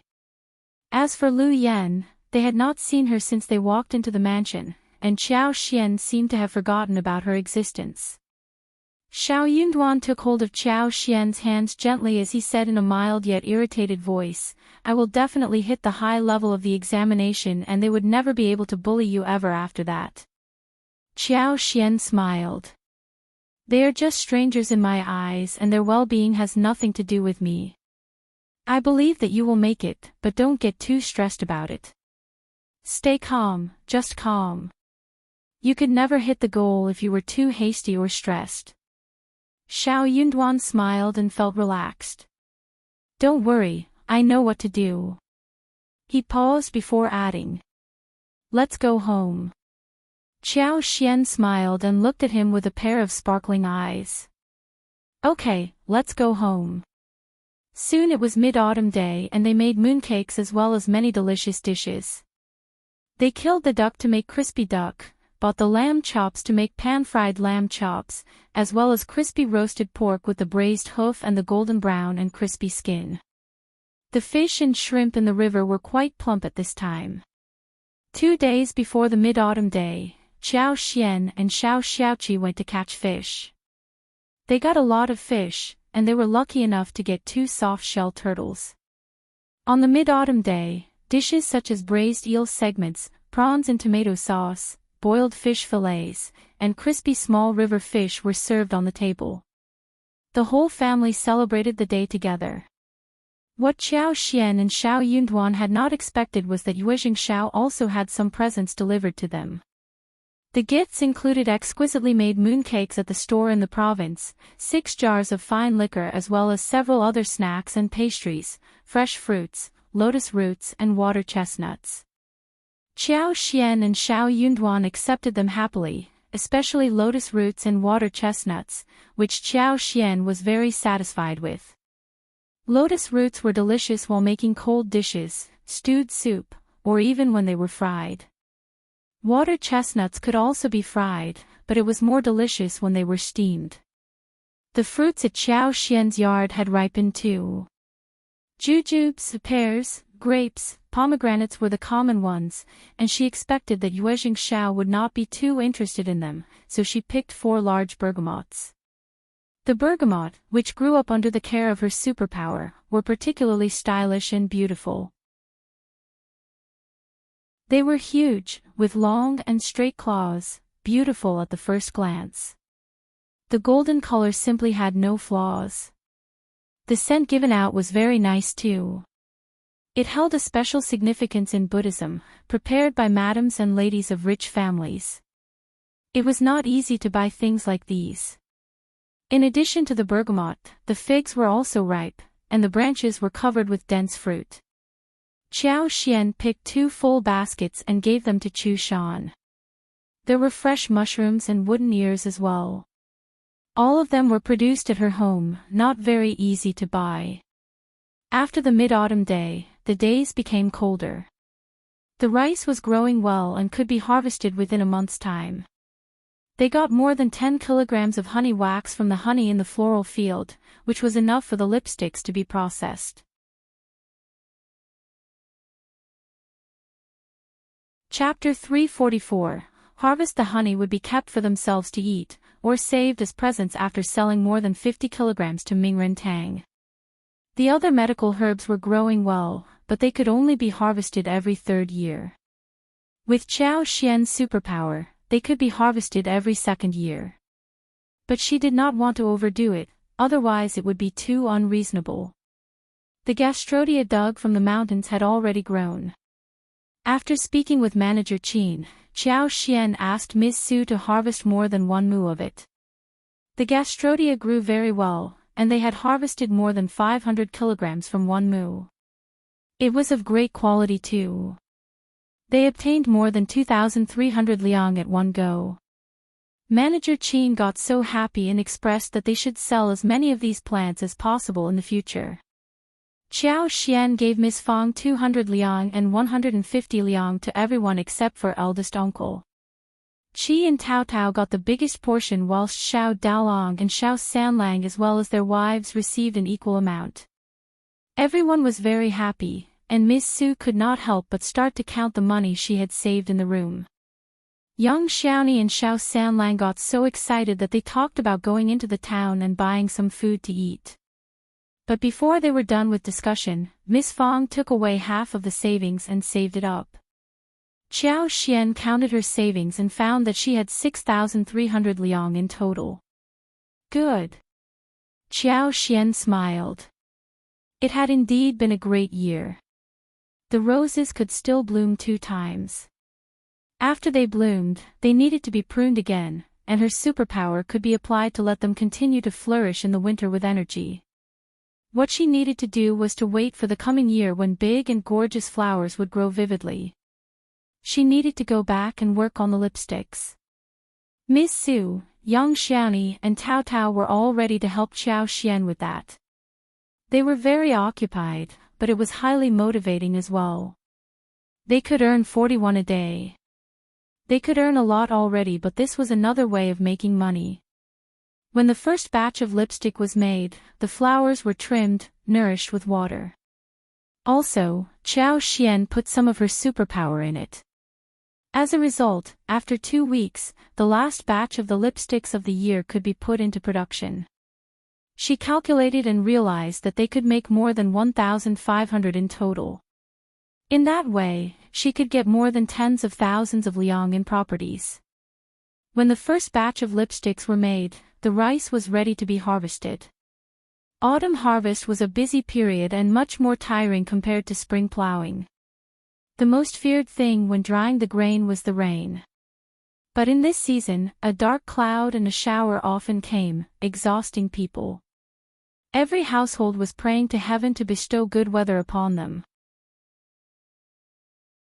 They would not feel relieved until they had the sun-dried grains put away in the storage. If it rained during the sun drying, the millet would turn black, and the accumulated millet would ferment and then germinate, which was equivalent to complete waste.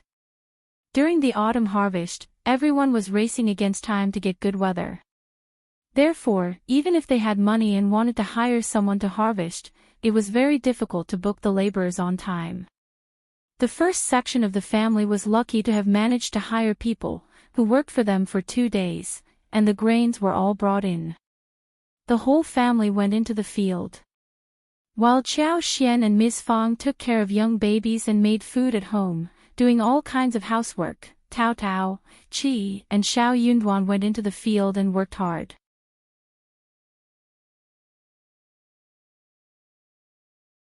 Chapter 345. Weather forecast. Autumn harvest differed from spring plowing. It required good timing. Taking advantage of the good weather and the bright sun, they needed to quickly harvest the mature rice and dry it in the sun, otherwise, if it rained, especially for several days in a row, it would be a complete waste. Qiao Xian was a bit sorry about not having been able to develop her abilities of forecasting the weather. By sensing the sensitive changes of plants to the weather and the amount of moisture in the air, she could predict whether there would be rain or not. Now she could only predict the weather changes half a day ahead. But that was already good enough for this time of the year. She was able to know the future weather conditions half a day in advance, and that could help everyone perfectly avoid showers and ensure that the recovered food would not be wet by the rain. When the grains were recovered, the rain came down the following afternoon. Qiao Xian hurriedly told her family more than half an hour in advance that it might rain in a while, and the rice had to be quickly gathered and covered with something, or carried to the house or under the eaves. Ms. Fang was a bit skeptical, but Shao Yunduan stressed that Qiao Xian knew a bit about weather forecasts, and Ms. Fang was used to trusting Qiao Xian. Thus she followed what she was told. Qiao Xian thought about the other families, and told Ms. Fang asked Shao Daolong to inform the others. It was a very important thing for them to harvest since rain would ruin everything. Shao Daolong was honest, and when he passed on the message, people tended to believe him. Hearing what Shao Daolong said, the villagers looked up and saw the shining sun, laughing at him. Yunlian, you must be confused. Look at the fine weather, how can it start to rain soon? Yeah, don't joke about it at this time. What about your own home? You can't have put the rice away. Shao Daolong found the message a bit confusing too. He laughed as he scratched his head. Yeah, we have, but the weather changes a lot and we need to be very careful. When Shao Daolong was gone, everyone started to get very confused and hesitant too. Is it real? I don't think Yunlian likes joking about, but what does he know? He is kind, but he is not so capable. Yeah, let's just watch out for the weather. Soon the wind blasted, and the sunlight faded away. Someone's heart skipped a beat, and he started to put away the rice. We need to be careful about everything. Yeah, it seems that Yunlian is right. I think the weather is changing too. But isn't it a normal change? It won't rain, will it? So those who put away the rice had no problem with their crops because soon the rain poured down. Those hesitant ones did not make it, and some rice was unfortunately wet. They just hoped that the rain would not last for too long. From that time on, some families, who had been in a good relationship with the first section of the family, kept their eyes on how the first section of the family moved. They would follow suit, seeing when the first section of the family started to put away rice. Therefore, after a while, the first section of the family became the indicator of weather. Qiao Xian did not stand out to say so, and when they were asked, they all said that it was Shao Yunduan who had learned that from books, and gained some knowledge about it.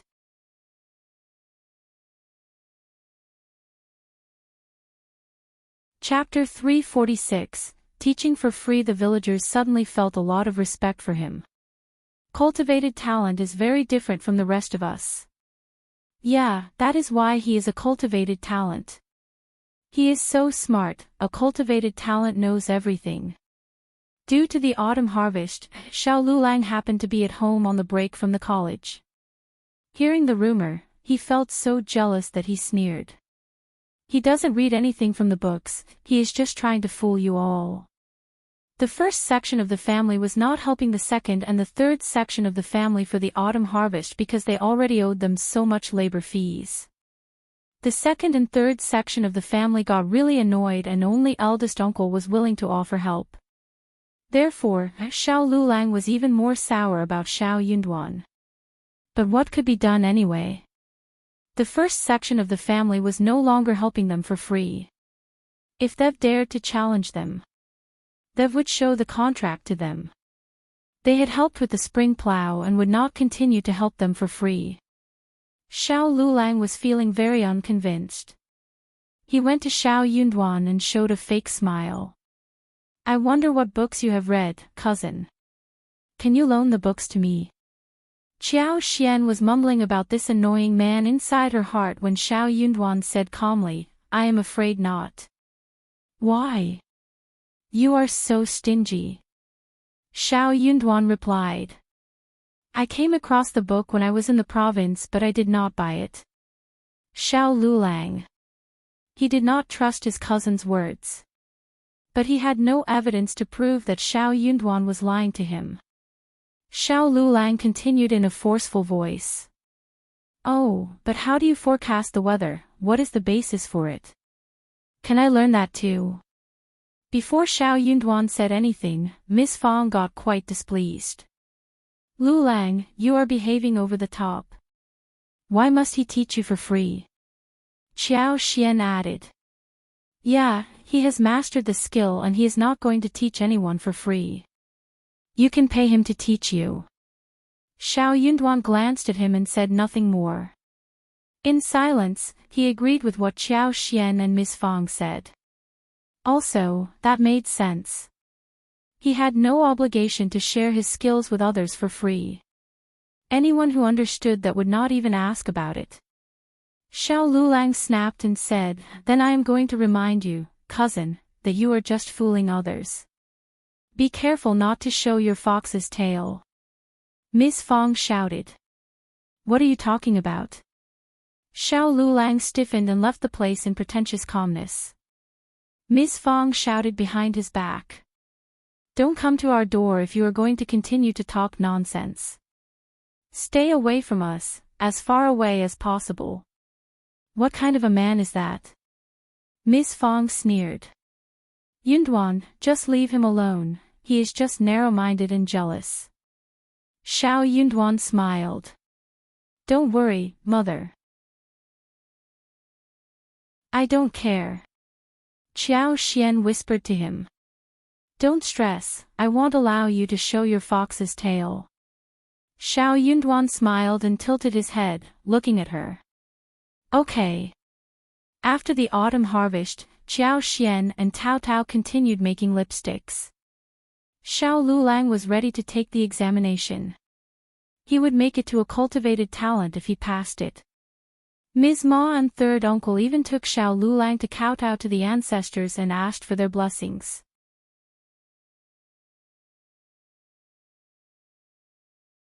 Chapter 347. Furious Ms. Ma and third uncle were very confident. The reason why they were confident was that if Xiao Yunduan could make it, so could their son. Ms. Ma was quite displeased thinking that Xiao Yunduan became the cultivated talent before her son did, so she went to Miss Fang again and uttered a few sour words. Miss Fang said firmly, My son is a cultivated talent anyway.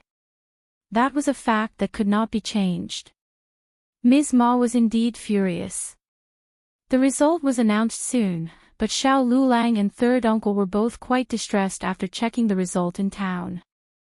Ms. Ma's heart skipped a beat, as she forced a small smile looking at their faces. Doesn't it look good?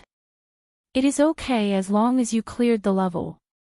Xiao Liulang threw her an expressionless look, snorted and returned to his room. Oh well. Ms. Ma turned to look at third uncle. Before the third uncle was able to say anything, the eldest uncle asked concernedly. How is it? Did Liulang make it? Third uncle instantly burst into anger. Eldest brother, you are here to joke with us and poke us in the heart, right? Your son was lucky enough to make it, and he even has a wonderful wife. You don't need to show off here. What did you say? Eldest uncle was shocked. He looked unconvinced and replied. I am here because I care about Liulang. You are not showing care towards us. Third uncle said angrily, You are laughing at us. Elder uncle's eyes widened. But, do you mean to say that Liulang didn't make it? What? Ms. Ma's eyes widened as she screamed. How could that be possible? My son is so talented. How could he fail when Yunduan made it? It must be a huge mistake. Eldest uncle frowned slightly at what Ms. Ma said. But he could not complain about this. He opened his mouth and was about to say something, but then he sighed in silence. Third uncle left in a hurry, saying nothing more. What else could he possibly say? Ms. Ma was still in shock, as she mumbled.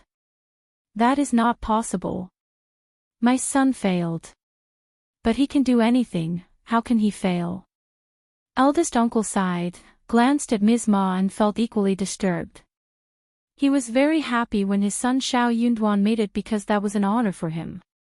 But he could not show off in front of the third section of the family when Xiao Liulang failed, fearing to hurt them deeply. For some reason, he could not help but feel a bit guilty when Xiao Yunduan made it but Xiao Liulang did not. He had hoped that both Xiao Yunduan and Xiao Liulang could make it to a high level. But Xiao Liulang failed once again. Sigh. Eldest uncle sighed, feeling distressed. No wonder his third brother snapped at him. Third sister-in-law. Eldest uncle felt that if he left without saying a thing, the situation would be even more embarrassing. So he sighed emotionally. You don't need to be distressed. Liulang is still young and he can try again next time. Don't worry, he will definitely make it. Ms. Ma glared at eldest uncle. What if he fails again? Eldest uncle was startled. What? Ms. Ma sneered. Eldest brother, don't laugh at us. I know that you are happy that your son made it, but you can't possibly stab me in my heart, right?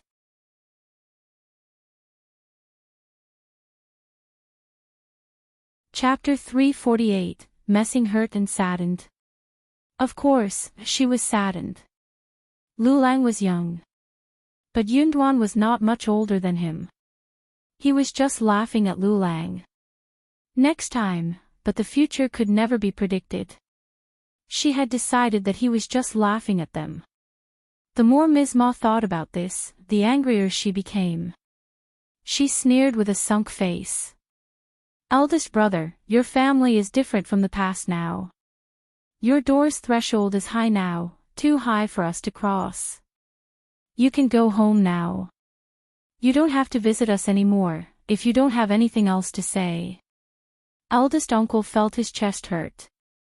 Third sister-in-law, I am Liulang's uncle and I really hope that he can do well. Ms. Ma sneered and said ironically, these words are too much for us. We don't need your hope. Those were fine words, but the first section of the family never did them any good during the past half a year. Eldest brother just wanted to have a good reputation for himself without making any contributions. She was not going to allow that to happen. Eldest uncle was shocked. He felt his heart breaking. He moved his lips and said nothing more. He finally left with a sigh. The moment eldest uncle left, Ms. Niu came and smiled. Hey, did your son make it? Ms. Ma threw her a fierce look. Oh God. Ms. Niu clapped, feeling sorry. That is a pity. That was not what she actually felt in her heart. She was actually cheering happily. This was excellent. Otherwise only her family would lack a cultivated talent, and it would be bad.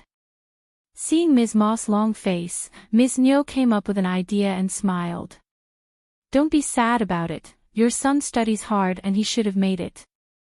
It must have been sheer luck due to which it didn't happen. Ms. Ma glared at Ms. Niu, looking distressed. She hated to hear those words. Before she said anything, Ms. Niu winked and said, Hey, Miss Qiao's father is county magistrate. Maybe you can ask her for help. Perhaps she can speak with her father and help your son a little. Maybe your son passed the examination, but they made a mistake while evaluating his paper. Ms. Ma's eyes brightened. Her heart started to throb. Yeah, my son must have passed, but they made a mistake while going through the paper. It must have been like that. Ms. Ma grabbed third uncle's arm and said, Hey, hey. Ms. Niu pursed her lips. She felt quite glad that Ms. Ma was convinced. The first section of the family was so annoying and she should cause them some trouble. But she needed to follow along. If Miss Qjao did ask her father to help the third section of the family, then she needed to stop her. Soon, Ms. Ma and third uncle came out and Ms. Niu tagged along. Let's go to the first section of the family. Let's go. Hearing that Shao Liulang and third uncle had gone home after receiving the result, Miss Fang said after a moment, Yo, Liulang fails again. Qiao Xian laughed. How do you know, Mom? Of course. Miss Fang said naturally, they would have come to us a long time ago showing off and spreading the news across the whole village. Startled, Qiao Xian thought about it and nodded with a chuckle. You are totally right, Mom.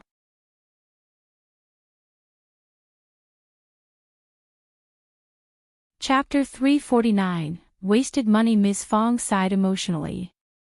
Why didn't he make it? I thought he would. He has been devoted to studies for so long and has spent so much money. What more can he do after he has failed so many times? Miss Fang did not like them, but she never wished anything bad for them. On the contrary, she wished that they could live a happy life so that her family could be left alone. Qiao Xian smiled. Mom, my husband is the only cultivated talent in the whole village, so I am sure that it is never easy to become one. If that was an easy task, the title would not be so valuable anymore. As for what Shao Liulang would do if he kept failing, Qiao Xian did not dwell on it. It had nothing to do with her. Miss Fang smiled as she heard her daughter-in-law. True. But soon she felt concerned. But so much money was spent on him. It is very costly to cultivate a student. They were just talking when Ms. Niu, Ms. Ma, and third uncle rushed into the house. Eldest sister-in-law. Ms. Ma looked as if she had seen a savior and the light at the end of a tunnel. She rushed towards Miss Fang and took hold of her hand tightly. Eldest sister-in-law, you have to help us right now. I will do anything for you if you help us. Oh, Miss Fang was quite shocked and pulled her hand out. Third sister-in-law, what is going on? Eldest sister-in-law. Third uncle sighed as they walked in and took a seat. My son has been working very hard on his studies, right? You have witnessed, yes, our son has always been devoted to his studies and the teachers at the college speak well of him. As they were talking, eldest uncle, Shao Yunduan and Qiao Xian as well as the other members of the first section of the family gathered together as well. Everyone was very curious as to what was going on. After all, Miss Niu and Ms. Ma never liked Miss Fang. So, what made Ms. Ma promise to do anything for them? Something big must be going on. Third uncle said, but Liulang failed at the examination. How could that be possible? Ms. Ma nodded constantly. Yes, even your son made it, and our son should have made it too. I mean, our son is smart, devoted, and he couldn't have failed like this. Ms. Fang felt quite uncomfortable hearing that she was speaking ill of her son. She sneered inwardly, knowing that the couple must be up to no good. Doing anything for her? That was impossible. They would never change what their character was from within. You are here to tell me this. Well, I don't know anything about it. What is the point of telling me about it? Eldest uncle added. Yeah, third brother and sister-in-law, Liulang is still young and he will definitely make it in the future. Don't stress him too much. Third uncle and Ms. Ma did not like what they heard. Yeah, your son had made it so you could say whatever you wanted. If your son had failed, you would not have said something like this. Third uncle said, elder brother, elder sister-in-law, we don't believe that Liulang really failed. We suspect that his paper has been wrongly judged. Hence, could the fifth niece-in-law just tell her father Officer Qjao to check the paper for us? We are a family, and if Liulang makes it and has a promising future, we will pay back this favor to Officer Qjao.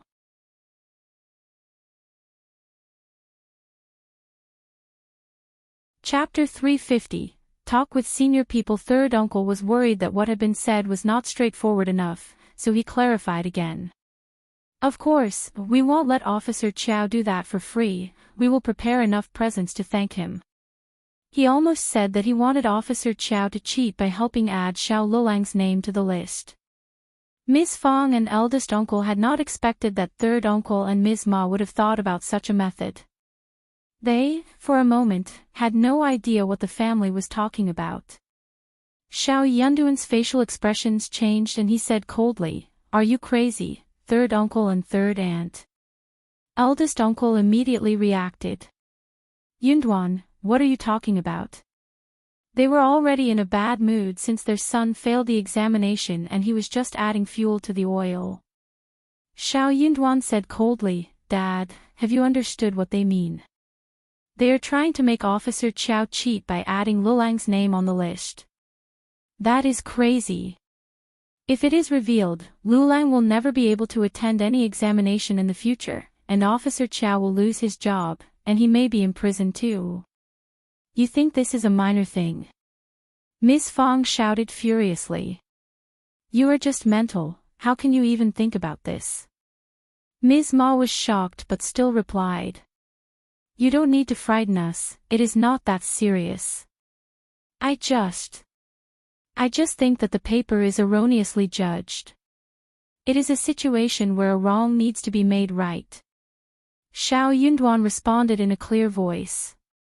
"If you really think that the paper is wrongly marked, you can send the paper to the government office and ask the authority there to do a re-examination. Officer Qjao can't make this decision. If you don't believe me, you can ask your son yourselves." Going to the government office. That was not possible. They would not be okay heading to a strange city in the province. Also, Ms. Ma did not think that it would work out favorably for them. That was not a place for people like them to be at. Hence, she still insisted. "It means that they can recheck the paper, right? That is reasonable, isn't it?"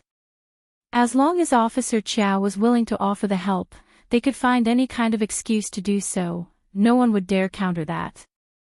Also Ms. Ma was confident that her son must have been wrongly judged on the paper. Third uncle was also somehow confident. "Yes, as long as Officer Qjao can extend a hand, we can definitely make it. Eldest brother, eldest sister-in-law, please, this is about Shao Liulang's future, we are begging you." Shao Yunduan did not have any idea what more to say, but sneered. "You think it is very easy to recheck the paper? If it was an easy thing, every participant would do so, and the whole situation would get messy. I told you, the officer and scholars should join forces to recheck the paper. Maybe, some learned people would come forward and take a look at it as well. If there is any problem with it, then it would be Officer Qiao's fault not to have recruited the right talents and get seriously punished. If the result is the same, your son will be hit and forbidden to participate in the examination again in the future. Who told you that Officer Qjao has the right to make that call? If you don't believe me, you can go to the office and ask about it." Qiao Xian smiled. He is right. It is a huge thing if a mistake on the paper is done, and any wrong result can cause someone's death. You must be mental to have suspected the fairness of the recruitment. Ms. Ma was not convinced. You are just frightening us. Then you can go and visit the province yourself. Qiao Xian sneered. You have nothing to lose, right?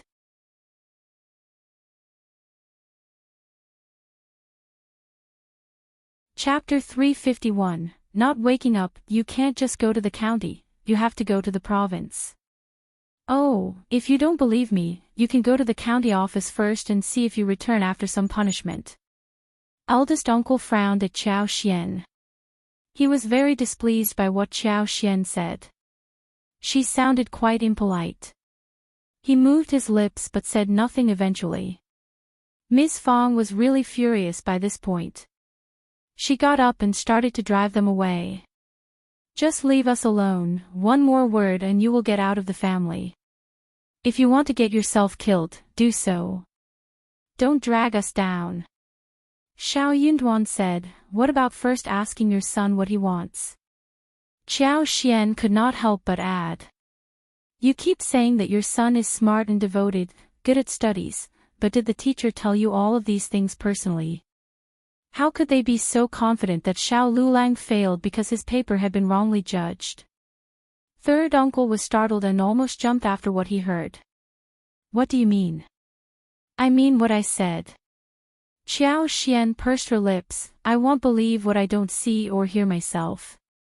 Shao Yunduan almost burst into laughter but tugged at Qiao Xian. All right, let's just drop it.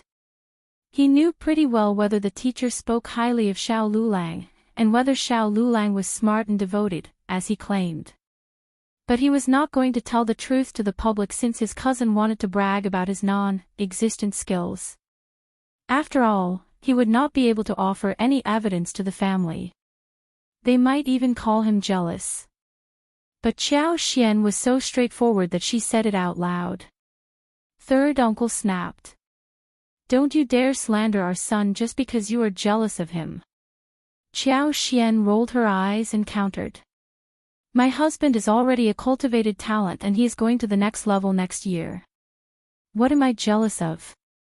Jealous of you who will never make it to a cultivated talent. You. Elder uncle's heart almost skipped a beat. Just drop it, Miss Qiao. His brother and sister-in-law were already having a bad time and Miss Qiao kept poking their wounds.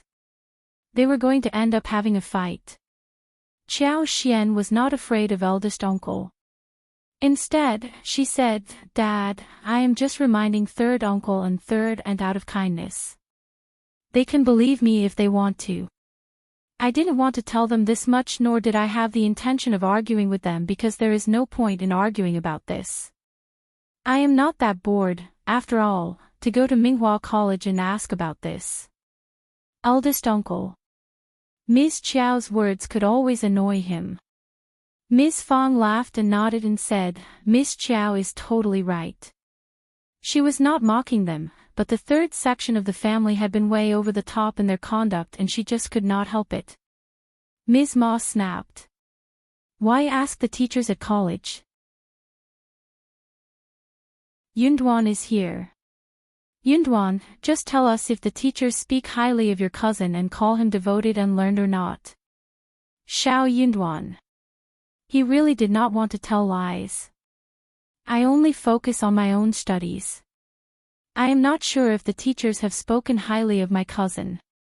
If you want to know about it, just ask him yourself.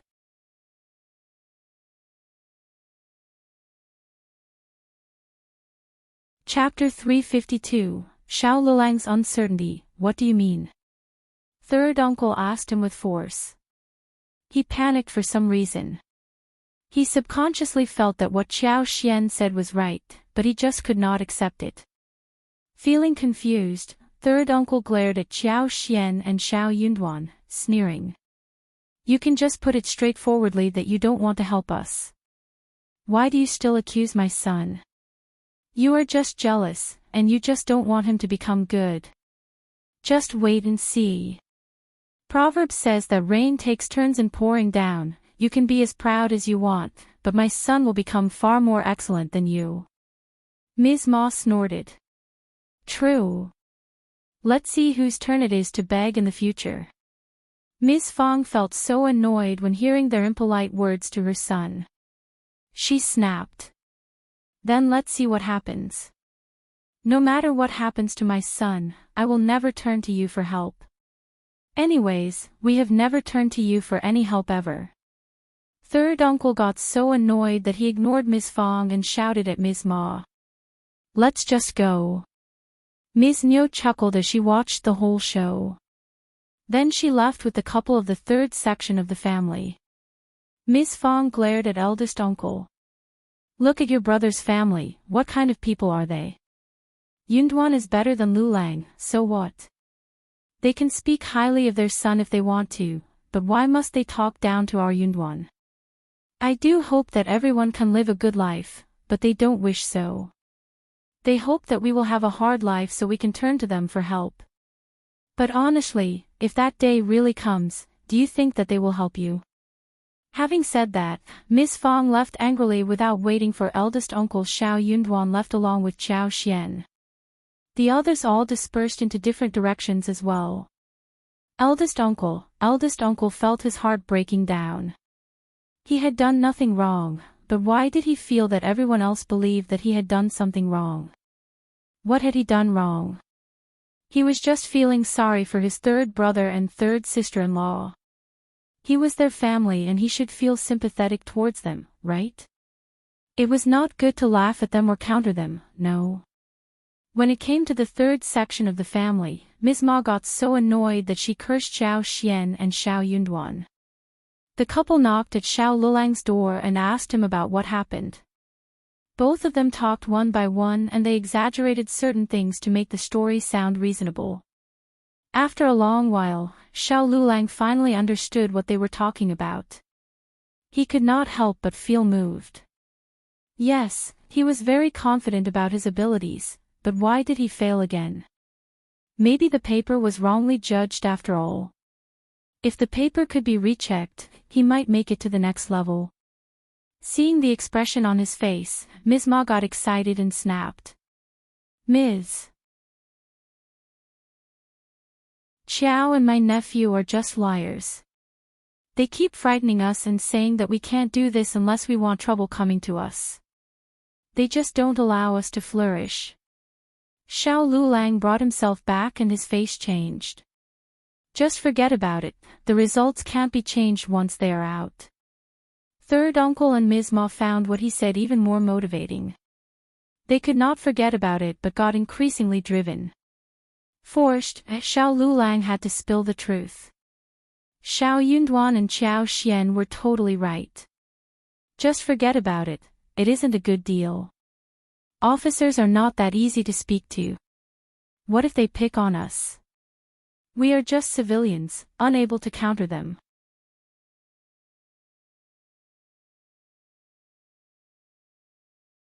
Chapter 353, Mountain in Autumn. Third uncle and Ms. Ma both fell silent. They were quite taken aback. Ms. Ma burst into tears. Then what can we do? Poor Liulang, your paper has been wrongly judged, how terrible it is. Shao Liulang also looked as if that was true. Third uncle hesitated for a moment and asked discreetly, rubbing his hands. Liulang, just tell me the truth, how are you doing in college? What knowledge have you obtained? Do teachers speak highly of you often? Shao Liulang felt quite confused, wondering what his father was talking about that he asked these questions all of a sudden. Ms. Ma could not hold a secret but said angrily, Shao Yunduan and Ms. Qjao say that you are just bragging about being spoken highly of by the teachers. The teachers couldn't have ignored you but turned to him instead, right? Shao Lilang's face changed as he said coldly, just ignore what they told you. They just wish that we are worse than them. What good things can come out of their mouths? That is true. Alright, I need a break, just leave me alone. But just leave me alone. Shao Liulang pushed his parents out of the room, and shut the door. He let out a breath, feeling his cheeks heat up. He managed to lie to his parents, but felt quite uncertain inwardly.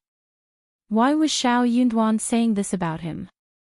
He was plain lucky to have reached where he was, and he was not in a position to accuse him of anything. Shao Liulang clenched his teeth angrily. After grains went into the granary, and the last batch of lipsticks of the year were ready, the weather became much cooler. The leaves on the mountain were also gradually changing color and falling. The color-changing trees were mixed in the evergreen green mountains and forests, which was very beautiful. Xiao Xian did a count.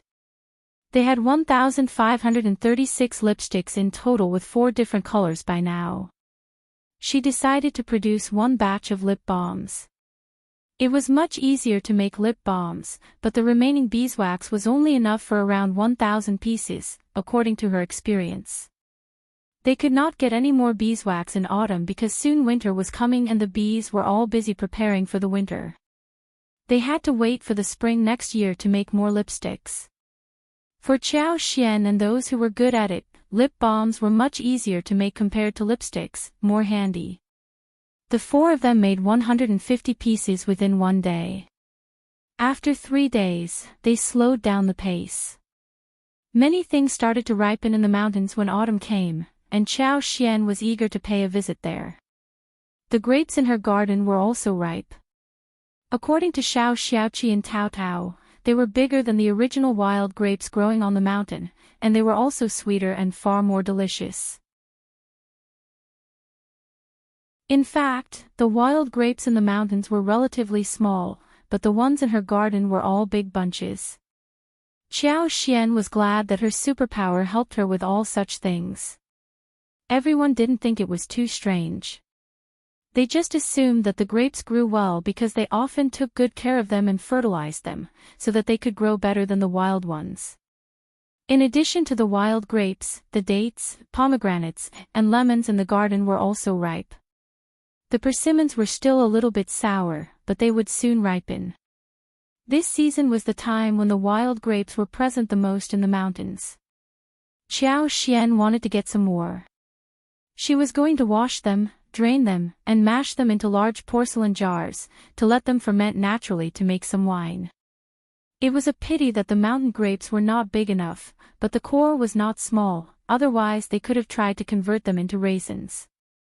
There were many mushrooms, which also grew in autumn. Those were picked to be dried, and they should be delicious when eaten.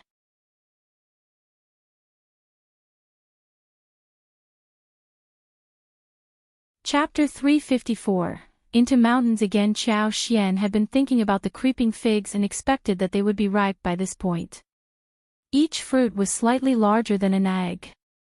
They could pick it and bring out a pack of finely crushed seeds from inside, and dry it in the sun.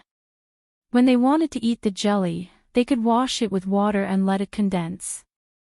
They could break the transparent jelly in a bowl, add some sugar water, a little mint juice, and some other nuts. That was the taste she had been thinking about for a long time. When the work in the farm wasn't that heavy, Shao Dalong and Miss Su and others waited for Qiao Xian to go into the mountain together. Shao Yunduan also wanted to take a break from his studies, so he offered to tag along. Qiao Xian got quite motivated being in the environment where she was surrounded by plants. Since it was autumn when the liveliness wasn't that strong, she was slightly slower in using her superpower. Qiao Xian decided to find some wild grapes in the first 2 days as well as other things. But birds in the woods love to eat wild grapes, so they needed to hurry up before the birds pecked the plants. Wine made with grapes could be brewed easily, so they had 3 large jars that could hold at least 100 kilograms of wild grapes. Therefore, they only needed to get around 100 kilograms of wild grapes. They were going to remove the veins, and the rotten and bad fruits. Wild grapes were plants with veins, and they kept climbing up to the top of the trees so as to get plenty of sunlight. Therefore, it was not an easy job to get the grapes. There were mountain grapes also present in low and wide places, but often the mountain grapes in low places did not grow well, and the output was very low. Shao Xiaoqi was quite familiar with the woods, and he was quite happy and energetic. There were all kinds of wild fruits in the mountains, especially in the sparsely populated and densely forested mountains. Soon, Shao Xiaoqi saw the wild grapes hanging on the top of the pine trees, as he said with a smile, "Look, the grapes are there." "Yes, there are grapes. They look delicious." "I agree." Shao Sanlang and his wife said the last 2 words. The tree was not too tall and twigs were very thick, so Shao Ziyake climbed up very easily while the others were just looking up at him. Soon Shao Xiaoqi came down and had half of the basket filled with the fruits. The fresh fruits were so beautiful and they all started to try some. They were lucky, as there were no birds visiting this grape tree, and the clusters were quite complete. Each bunch was about the size of 3 fingers and as long as a palm, and they were tangled tightly together. Each cluster was small but quite pretty. They were sharing the fruits, sweet and sour, amidst the unique freshness of the woods. Very delicious.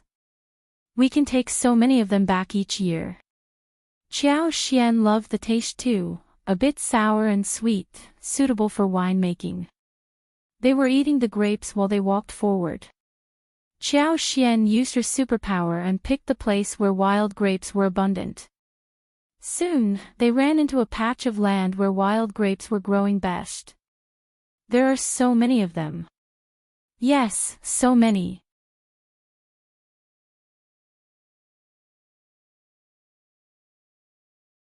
Chapter 355, Harvest. It seems that there are many wild grapes in the mountains this year.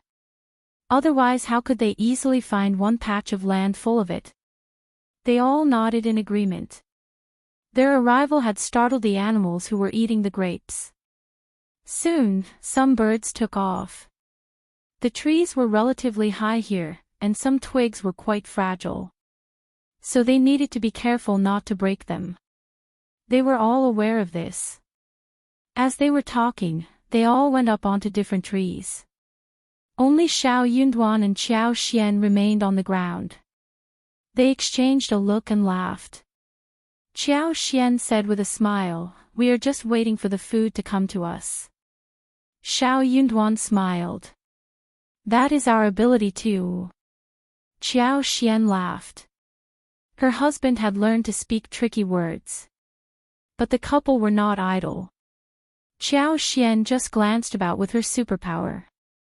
This plain-looking forest was actually a huge feast for the eyes of Qiao Xian. There were treasures everywhere. She could see roosters, rabbits, muntjac, and all kinds of wild birds. But she could not do anything about it. Still, she couldn't help wanting to pick all kinds of mushrooms in the forest. There were many kinds of straw mushrooms, pine mushrooms, side ears, large mushrooms, enoki mushrooms, and shiitake mushrooms. Although the quantity of each type was not large, the two of them still found quite a lot of them. By this point, they had not yet walked too far away. 1 hour later, those on the trees came down. Their baskets were filled with stuff, and they poured the grapes into 2 large baskets carefully. They had harvested at least 20 kilograms of grapes. That was a big harvest for wild-growing grapes. Seeing that Qiao Xian and Shao Yunduan had got many mushrooms, they all cheered. They were going to have a lot to eat during dinner. They knew pretty well how tasty and fresh mushrooms in the mountains were. Shao Sanlang patted Qi's shoulders. "Qi, come on, you should catch at least 2 wild roosters for the mushrooms." They all laughed. The team walked forward and within an hour's time, they found grapes again. This patch wasn't as large, but they were still enough. They almost managed to fill up their baskets after this trip. So, Shao Sanlang and Yang Xiaoni went home with the grapes first. Otherwise it would be too tiring to carry them around. Shao Sanlang still reminded Shao Xiaoqi as he was about to leave. "Qi, don't forget about the roosters, or even rabbits will do." Qiao Xian laughed. Shao Xiaoqi threw a helpless look at him. "Don't worry, third brother, I am definitely going to get some." As the couple left, Qiao Xian and the rest were holding cloth bags. They stopped looking for grapes, but turned to search for mushrooms and wild animals. They had more than 30 kilograms of grapes today, and they needed to deal with them before continuing the next day. Qiao Xian could focus on finding the creeping figs at this moment. But she did not find any. Instead she found some more mushrooms whilst Shao Xiaogi got 3 roosters and 5 small birds, before they all headed home. On the way home, they got 1 muntjac. It was not that hot, especially during the night when the temperature dropped tremendously. The animals could stay fresh even when they were not processed on the same day. But they could not be put there for too long. They got down to work as soon as they came home. They needed to process the grapes overnight. They washed them, picked them off the twigs, filtered them and put them in the jars.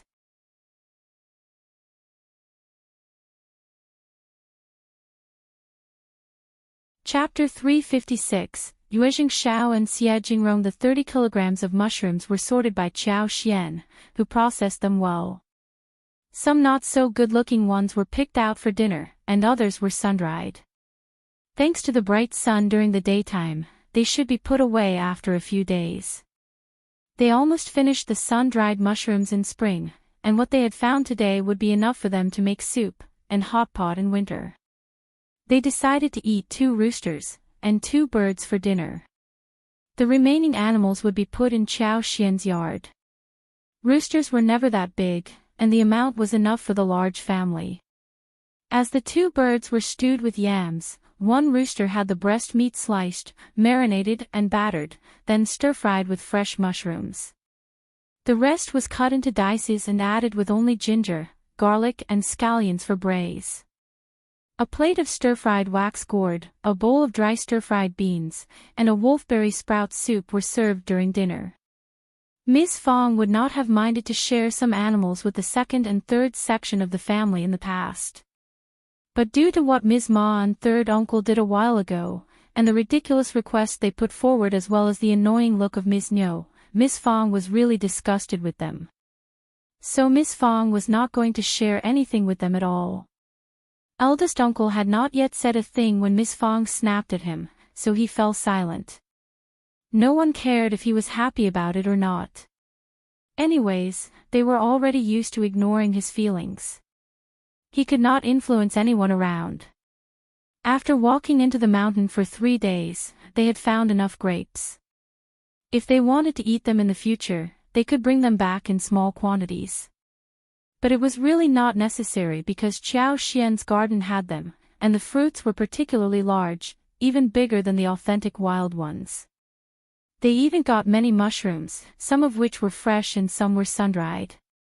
They discovered a small patch of date forest, which had 7 or 8 trees, thick in trunk with a diameter of 30 centimeters.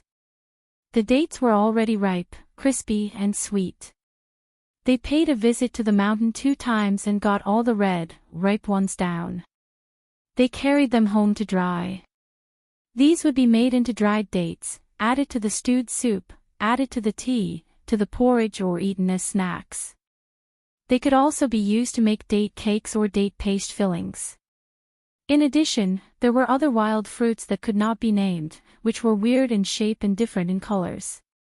Xiao could use her superpower to determine whether the fruits were poisonous or not. Actually, those wild children growing in the mountains could always tell that as well. Shao Xiaoqi and Shao Taotao got a few and presented them to Xiao. After taking a break for 2 days at home, they decided to go into the mountains to find the creeping figs when Yuezheng Xiao and Jingrong arrived there unexpectedly. Only now did Xiao and Shao Yunduan remember that they were here to hunt with them. Yuezheng Xiao and Jingrong were afraid of drawing the county magistrate's attention, so they changed into ordinary dresses and came with ordinary wagons, without showing anything about their real identities. The effort was totally worth the while. They spent 1 night at the hotel as they arrived at the county, and the following morning, they headed towards the village. But they again ran into Widow's son the moment they came to the village.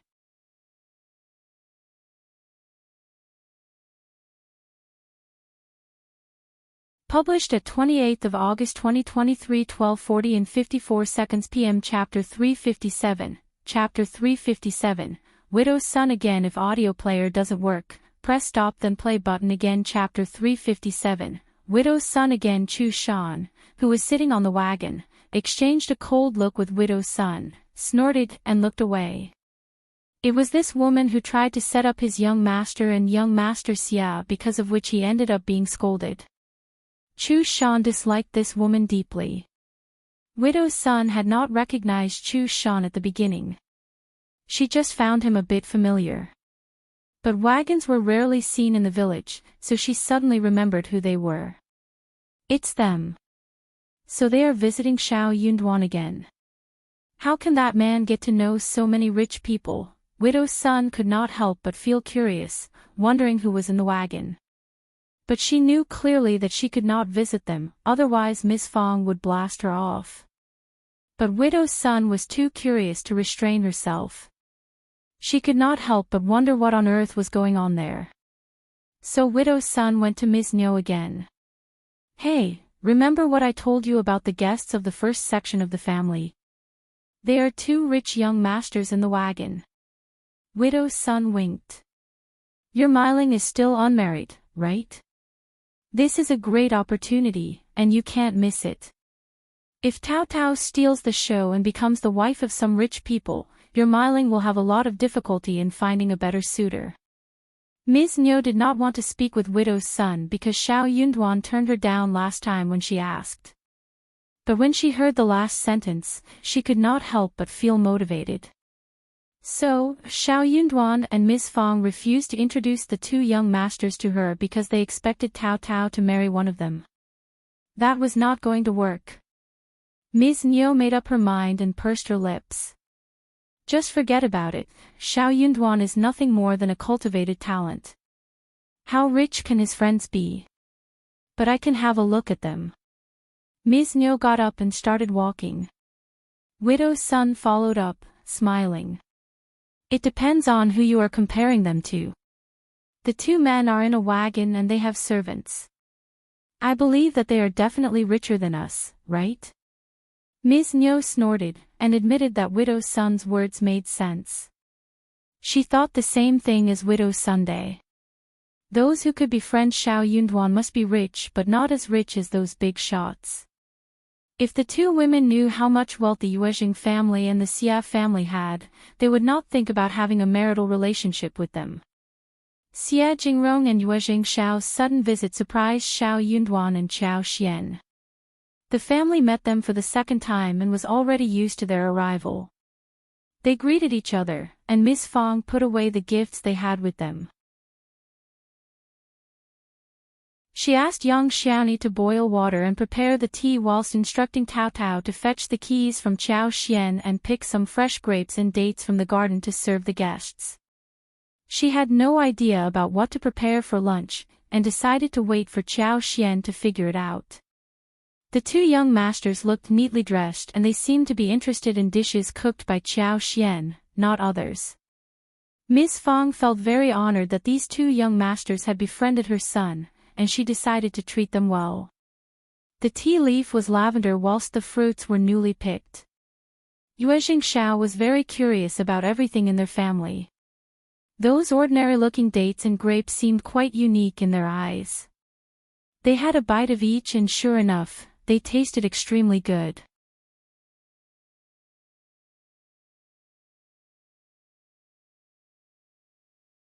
Published at 28th of August 2023 12:40 and 53 seconds p.m. Chapter 358, Chapter 358, Ms. Niu's excitement. If audio player doesn't work, press stop then play button again. Chapter 358, Ms. Niu's excitement. Yuezheng Shao said excitedly with a smile, the bergamots that you gave us last time grew so well that I shared two with brother Xia who gave them to his grandma.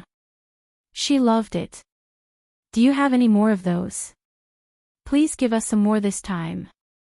Shao Yunduan and Qiao Xian gave that as a gift to Yuezheng Shao during the mid-autumn day, but they did not give it to Xia Jingrong. That was because her family and the Xia family were not in a very familiar relationship, and a family like the Xia family would not receive presents easily. They had no idea what to give to them, so they gave nothing to Xia Jingrong. Qiao Xian smiled. Yes, I have a dozen on the trees, all growing well. We will need 3 and 4 for the new year, you can take the rest away. The bergamots looked really good. Qiao Xian considered planting some more next year. Yuezheng Shao did not turn her down and smiled. Okay, I will take them.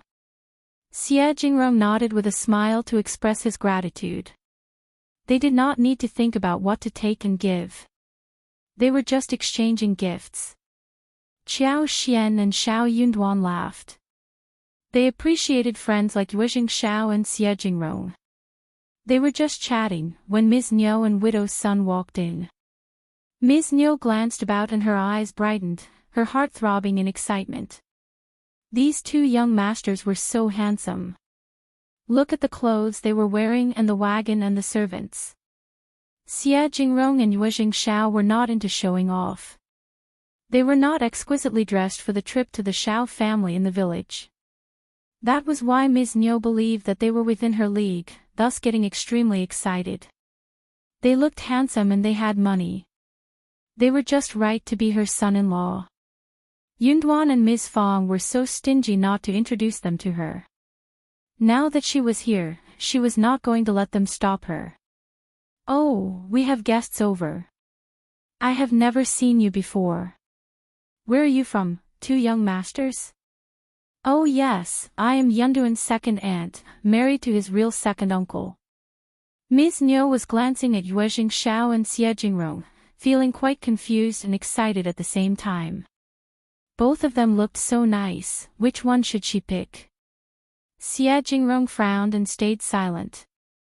Yuezheng Shao smiled, feeling that this so-called second aunt of Shao Yunduan seemed quite rough, yet she was part of Shao Yunduan's family. So he was about to answer her when Qiao Xian stood up. She took hold of Ms. Niu's arm and smiled. "Second aunt, you are here to speak with my mother, right? She is in the backyard, come with me." She then glanced at Widow's son who was rolling her eyes. She asked her straightforwardly. "Aunt son, what are you doing here?" "Visiting my mother." Widow's son smiled and said, "We are guests and we can, of course, see each other. But Miss Qiao, you are a junior in the family and you should not speak with me like this in front of guests, right?" Qiao Xian had no interest in concealing anything in front of Jingrong and Yuezheng Shao. After all, not everything could be concealed or ignored. For example, Ms. Niu and Ms. Ma, who always tried to portray as if they were a good, united family. Yuezheng Shao and Jingrong would not mind the truth about their family situation, since they were friends. The two of them understood clearly what Ms. Niu was like the moment she showed up. It was totally reasonable when she spoke harshly.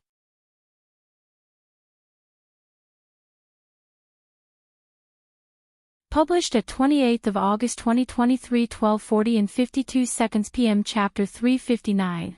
Chapter 359. Driving away. If audio player doesn't work, press stop then play button again. Chapter 359. Driving away. Also, they both were from big, noble families, where they had seen infights all the time. So, they would not dislike them for no reason. Qiao Xian smiled. "You spread a rumor about our family and had a fight with my mother. I am just curious about what you are doing here at our door." Yuezheng Shao burst into laughter. Widow's son had not expected that Qiao Xian would humiliate her in front of everybody.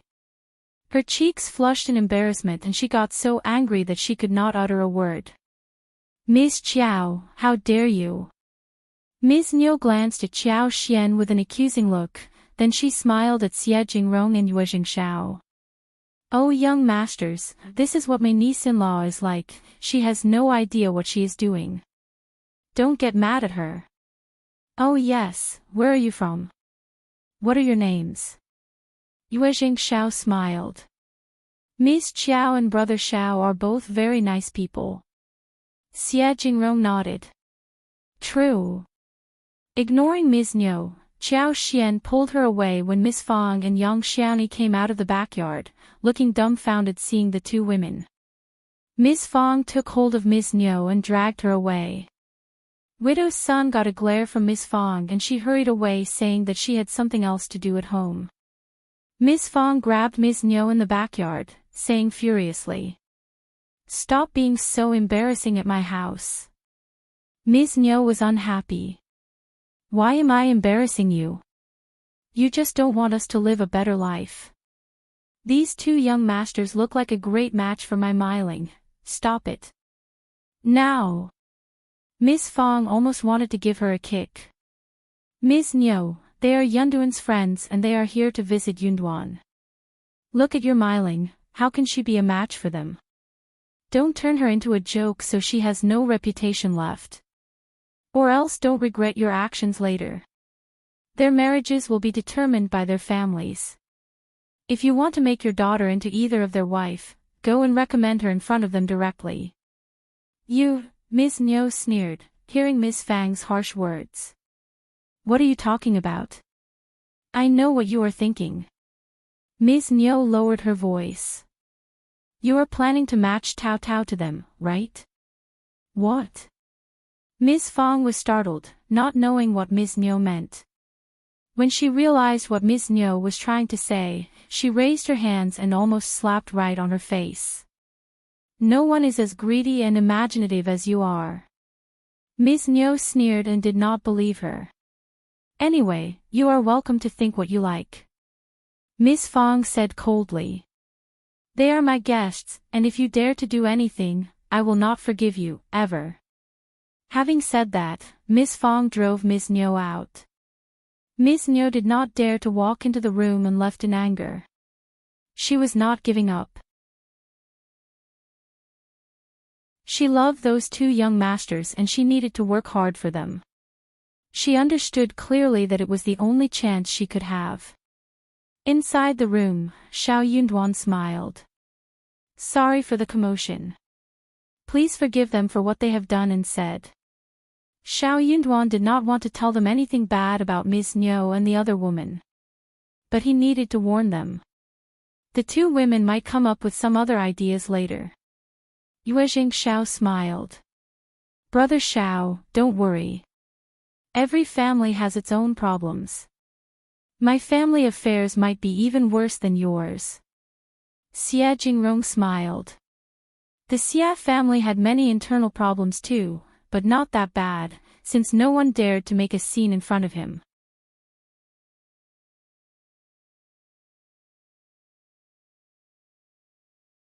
Published at 28th of August 2023, 12:40 and 51 seconds p.m. Chapter 360, Chapter 360, New House. If audio player doesn't work, press stop then play button again. Chapter 360, New House. Yuezheng Shao was sincerely treating Shao Yunduan as his real friend. Qjao Xian made lunch. She killed a duck and braised it with sauce. Then, she made a pot of sour soup with small miscellaneous fish, steamed mandarin fish, tomato eggs, stir-fried wolfberry, shredded lettuce, and beans according to the custom. Shao Yunduan ate with Xia Jingrong and Yuezheng Shao outside, and the others were eating in the kitchen. Those from the first section of the family were quite calm compared to the last time when they met Yuezheng Shao and Xia Jingrong. Even someone as honest as Shao Daolong came over and greeted them with a forced, embarrassed smile. Anyway, they were just very happy that the two young masters were from a good family and were willing to visit them at home and befriend his brother. In the afternoon, Yuezheng Shao mentioned hunting and he had a long conversation with Shao Xiaoqi and Shao Tao Tao. Yuezheng Shao got even more interested after that.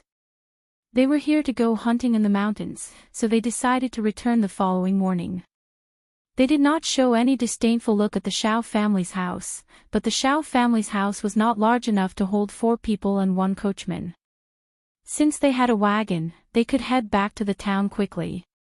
It was almost 4 in the afternoon when Yuezheng Shao and Xia Jingrong went back to the town. Ms. Niu brought her daughter to their home, claiming that she wanted to have a chit-chat with Tao Tao.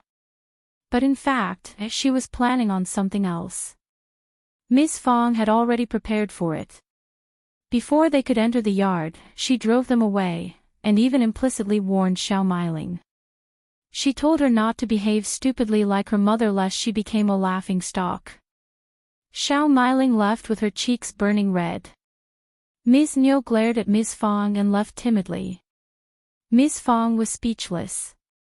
She was telling the truth and was doing it for Xiao Miling's sake.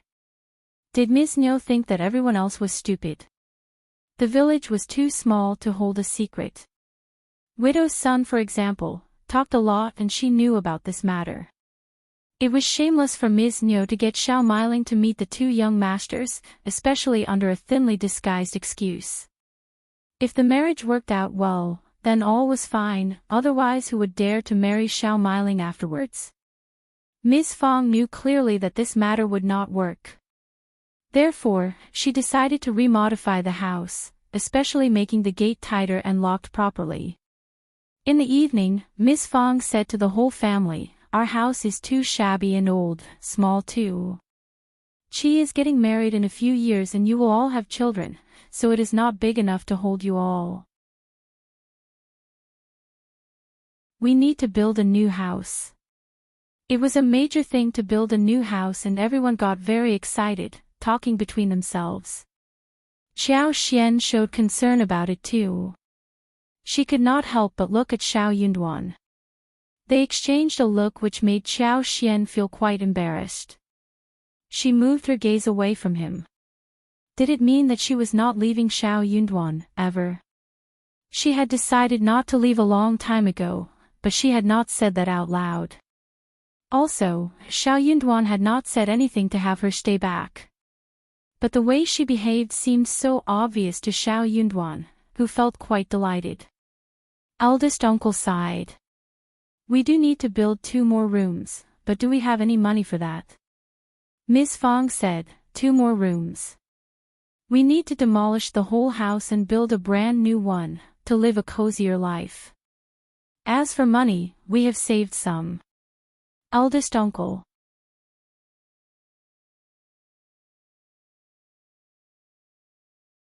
Published at 28th of August 2023, 12:40 and 51 seconds p.m. Chapter 361. Chapter 361. Speechless. If audio player doesn't work, press stop then play button again. Chapter 361. Speechless. When did she save money? Why was he not aware of that? At this point, Xiao Xian chipped in to clear this up. Xiao Xian smiled. "Dad, we went into the mountains a while ago, right? We found a patch of valuable medical herbs and sold them to the pharmacies in town, earning more than 50 liang, just enough for a new house." "What?" The eldest uncle's eyes widened as he responded in surprise. "How much?" "More than 50 liang. Actually, Miss Fong had decided to spend 200 liang to build a grand, new house, but she cut the number as she said it out loud. Eldest uncle wasn't good at counting, so he would never know the real numbers. He was kept away from the truth not because they were afraid of the second and third section of the family. They just wanted to save unnecessary trouble so that everyone could live a happy and peaceful life. Soon the second and third section of the family would get used to them being ignored. Eldest uncle was startled. "Which medical herbs are so valuable?" Xiao Xian replied crisply.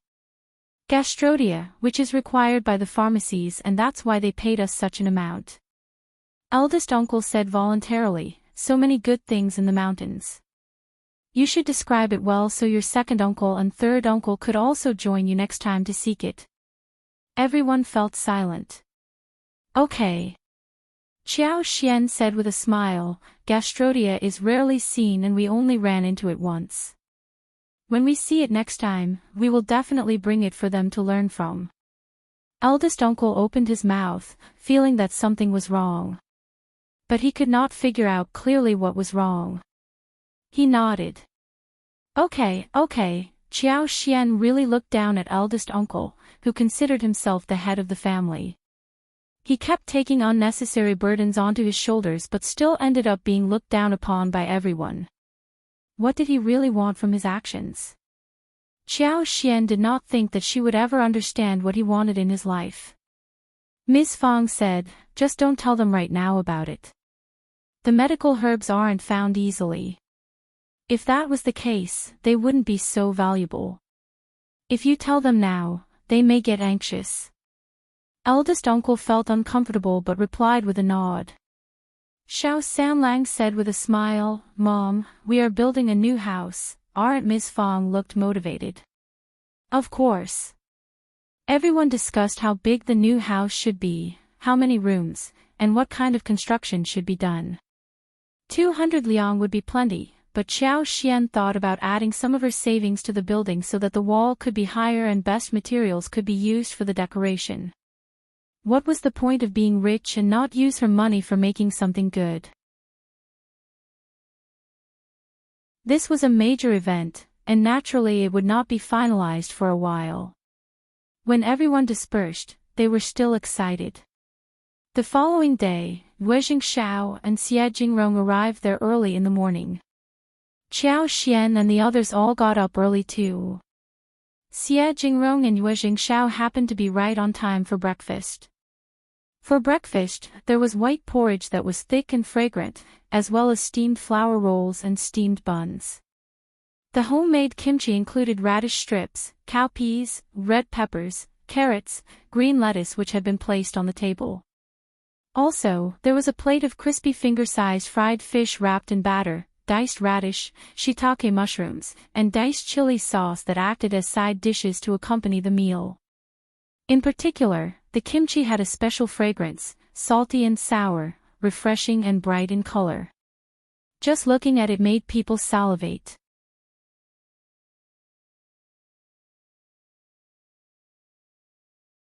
Published at 28th of August 2023, 12:40 and 50 seconds p.m. Chapter 362. Chapter 362.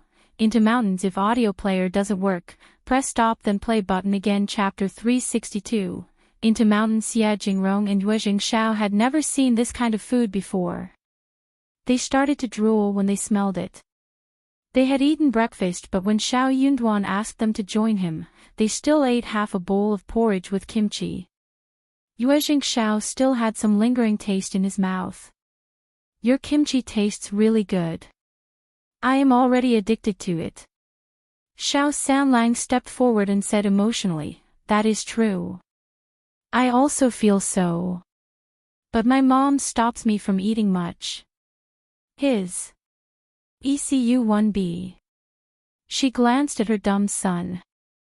He ate too much to suffer from indigestion, but he was now saying that he could not eat enough. He was so dumb. Yuezheng Shao laughed. Qiao Xian said, it is very easy to make it. I can tell you how to make it, and you can ask your servants to do it for you. Making kimchi was the same as making pickles. Anyone who could make food could make it. Qiao Xian had not thought about selling it for money, so she could share the recipe easily. Tao Tao and Qiao Xian often made one huge bowl for the family's consumption. It was very easy to make, and the ingredients were easy to prepare as well. But the whole thing tasted great, and that added some fun in their food, which was wonderful. Yuezheng Shao felt a bit shy and said, we come to your home to get a lot of things. It is very generous of you to share it all with us. Jingrong said, we have some wonderful recipes for making pastries at our home too, and I can share them with you.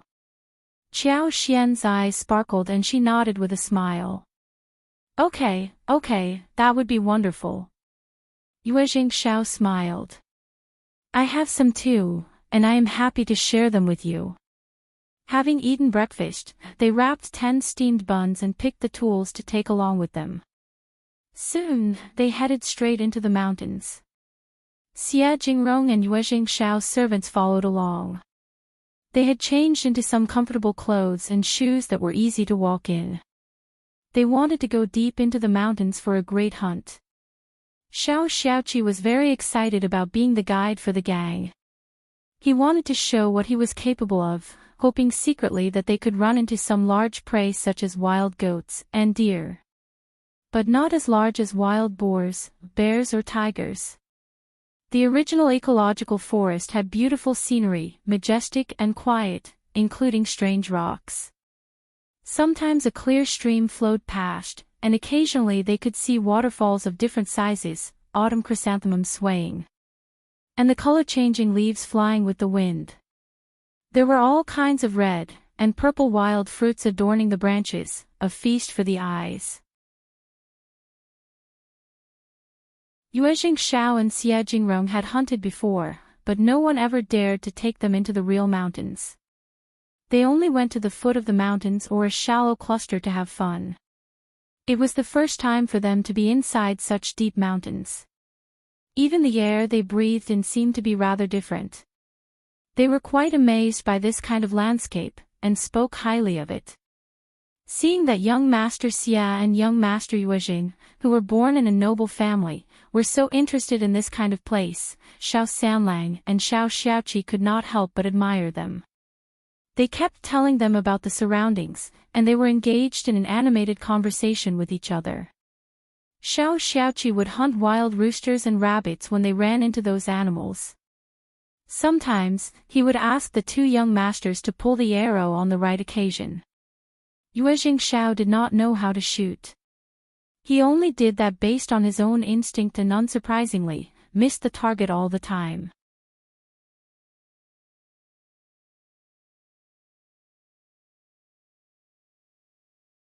Published at 28th of August 2023, 12:40 and 49 seconds p.m. Chapter 363. Chapter 363. His skills. If audio player doesn't work, press stop then play button again. Chapter 363. His skills. Xia Jingrong was quite a surprise. He managed to hit 2 wild roosters. They were shocked, but Xia Jingrong just smiled, saying that he had learned a little bit of shooting and riding before. Shao Yunduan could not help but admire him secretly. A well-mannered man should have 6 skills, including shooting and riding. Xia Jingrong was really good at shooting and riding after being trained by the Xia family, and he looked elegant when he did it. That was amazing. Both Chu Shan and Xia Dong were delighted. They barely had this kind of fun before, and every time one prey was shot down, they would go to fetch it as if they had hit it themselves. Yuezheng Shao was not sad even if he failed. They were just here for fun.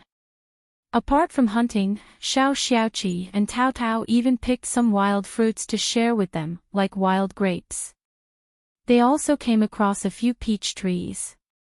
The red fruit was not much bigger than a duck's egg. It tasted good, crisp and sweet, with a peachy fragrance. So, they got a few ripe ones to take them home. Qiao Xian picked some mushrooms, which drew Yuezheng Shao's curiosity. Half a day passed, and there were no large animals seen, but soon after lunch, they ran into a muntjac. Shao Xiaoqi's eyes sparkled.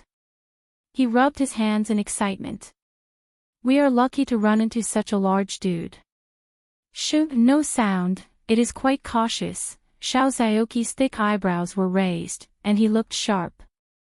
He stopped the others from moving, but amongst the shadow of bushes and trees, he moved forward slowly. At the proper distance, he pulled the bow, aimed with one eye shut at the animal's heart and released the arrow directly. It hit right on the animal's heart. The animal let out a scream and then collapsed. It struggled for a while and finally stopped moving. Chu Shan and Xia Dong cheered. He hit it again. The 2 servants rushed to carry the animal back. You are great, Qi. Yuezheng Shao raised his thumb at Shao Xiaoqi, complimenting him sincerely. Shao Xiaoqi scratched his head and smiled in embarrassment. It's okay, very good, not just okay. Yuezheng Shao said with a smile, especially when he was hunting the muntjac a while ago, Shao Xiaoqi's whole state immediately became different. He was a bit fierce when he was serious, with that posture, that movement, that expression. Those who did not know what was going on would think that he was not hunting, but facing a fierce enemy. When he thought about how he had hunted the roosters and rabbits, he seemed to be just having fun. You can join the army. You will definitely shine there. Right, brother Xia? Xia Jingrong nodded. Yes, Qi, you are totally professional, and if you join the army, you can stand out very easily. Who taught you all of these skills? Shao Yunduan and Qiao Xian exchanged a look and their hearts sank. They did not think that it was not the right time to tell the truth, but they had no idea what else to say. Both of them were quite surprised too that Qi seemed to be an expert. But then who was Hunter Zhao, who taught him these skills? Why did he spend the rest of his life in this village? Shao Xiaoqi replied casually. It's not a big deal. An experienced hunter taught me these, but he passed away a few years ago.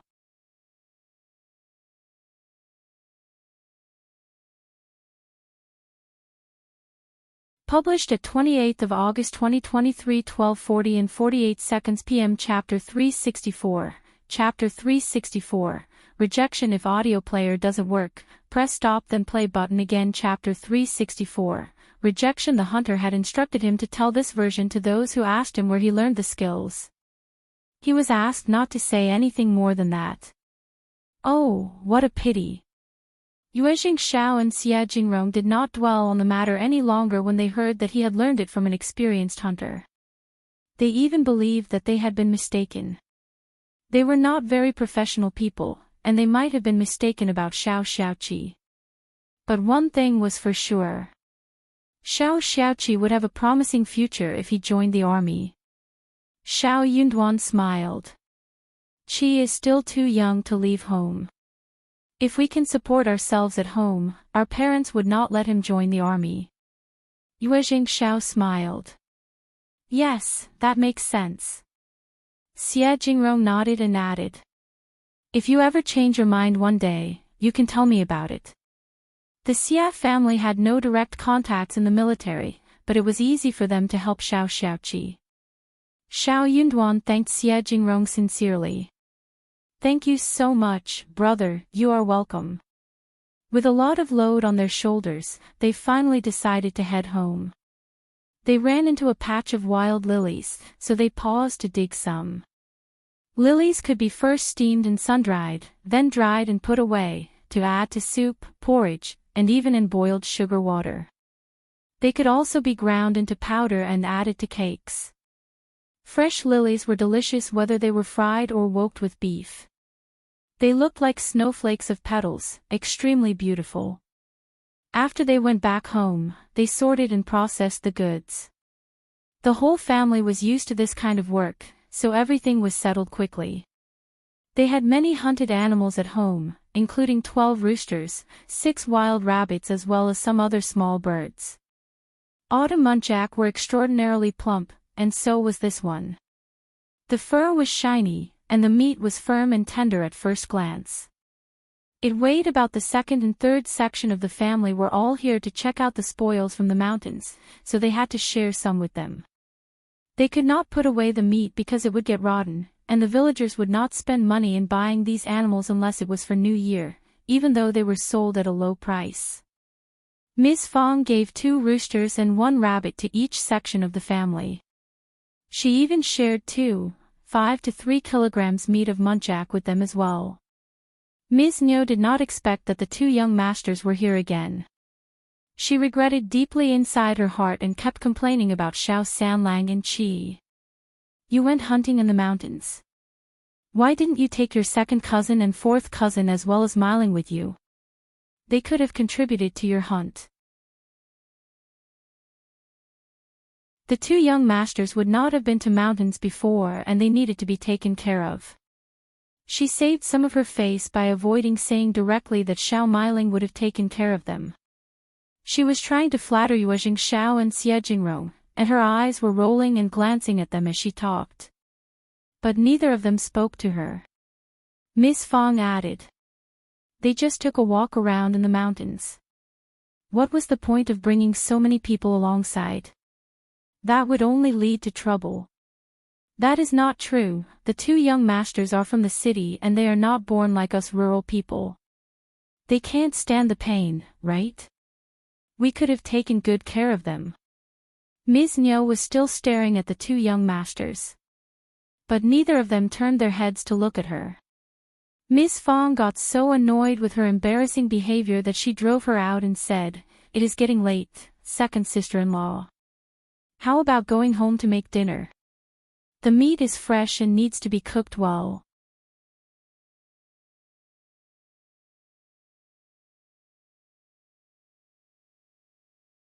Published at 28th of August 2023, 12:40 and 47 seconds p.m. Chapter 365. Chapter 365. The jelly made of the creeping figs. If audio player doesn't work, press stop then play button again. Chapter 365. The jelly made of the creeping figs. Ms. Niu could not help but feel greedy. It was getting very late, and the 2 young masters must be leaving soon. She could not do anything with the first section of the family around, so she had to leave. But the two young masters did not leave. Instead, they stayed back for dinner. The freshly hunted animals should be excellent to eat. Qiao Xian used all kinds of seasonings and prepared the dinner.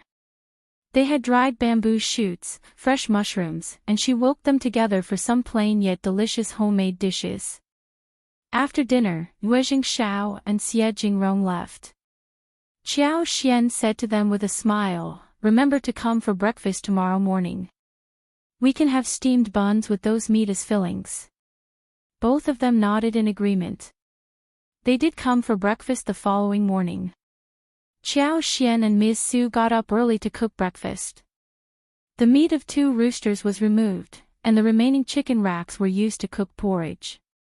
The rooster was chopped, and some chopped green onions and shiitake mushrooms were added to make the bun stuffing. The muntjac meat was minced for pies.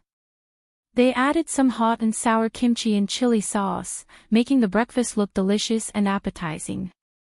They ate breakfast and headed into the mountains again. Yuezheng, Shao, and Jingrong loved the landscape of this place. They were not tired at all. They were heading back the following day, so they kept hunting more animals and decided to bring them back home. They were very lucky, because Qiao Xian finally found the creeping figs she was looking for. The fruits were slightly bigger than eggs, resembling steamed buns. One bush had many fruits on it. Qiao Xian pretended to look surprised. "Oh man, those are the creeping figs, really good things. Pick them and we can make jelly with them."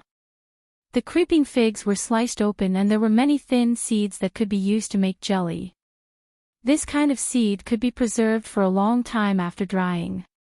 When they wanted to eat jelly, they could just wrap it in gauze and gently scrub it back and forth in water. Then they could add a little gypsum and it would solidify into transparent jelly. If they could add some almond powder, or Blatilla striata powder, they could get jelly with different colors. These can be used to make jelly. Shao Xiaoqi and Tao Tao were both very surprised. Qiao Xian used grass to make jelly, but did this plant work too? Qiao Xian nodded with a smile. Tao Tao cheered. "Let's pick them." Jelly was a really good thing, and they all loved it. They were so delighted hearing that they could make jelly with this and that it was preservable. Yuezheng, Shao, and Jingrong had no idea what it was. "What is jelly?" Qiao Xian smiled. "A kind of snack. Let's go home early today and I can make some for you. If you like it, we can dry the creeping figs and have them delivered to you." Yuezheng, Shao smiled. "Of course, that must be a good thing." They all laughed. They had more than 50 kilograms of the creeping figs, and Qiao Xian asked Shao Xiaoqi to remember this spot because they were going to return in a couple of days to chop some twigs to bring home. They would need to have some figs too. They carried the figs together, so it was not very heavy for them. Then, they continued with the hunting. However, they still failed to run into huge animals, except for a gang of wild boars. They were large in size, and had sharp teeth. They did not dare to move until the animals were gone.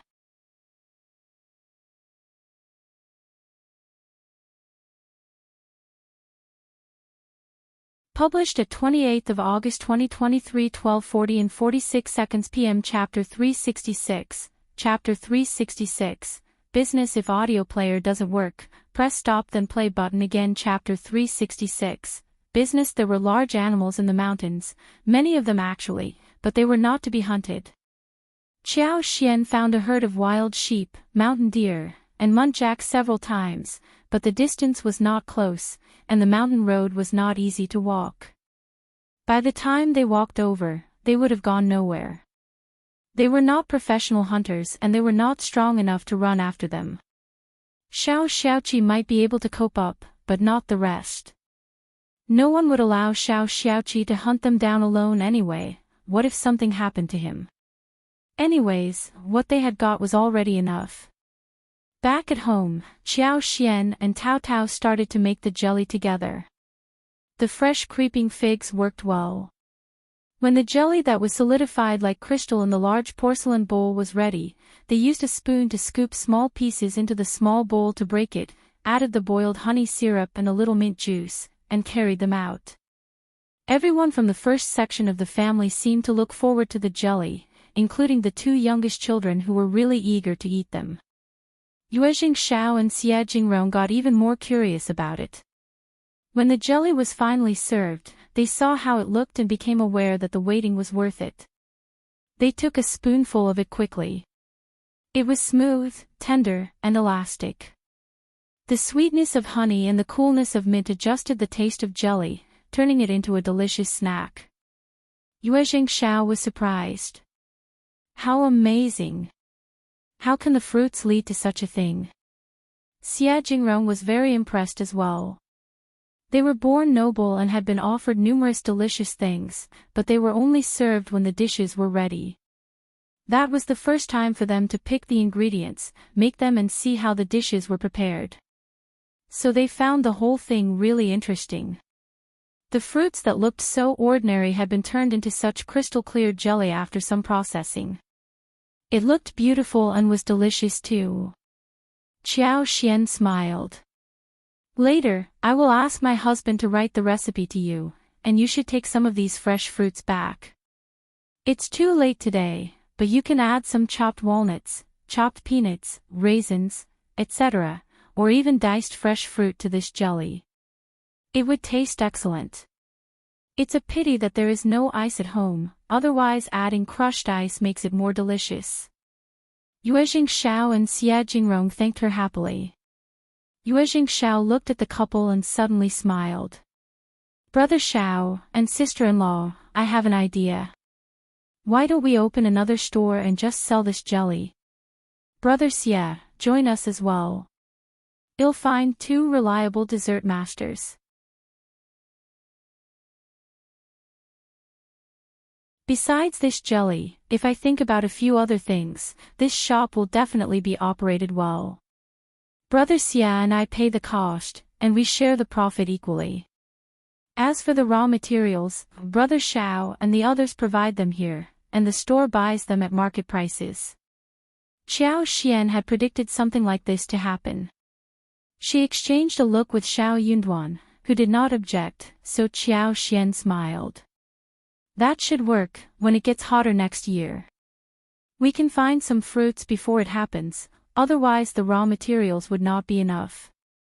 But we can't just keep looking for fruits, since their availability is totally out of our control. We can buy land and plant them ourselves.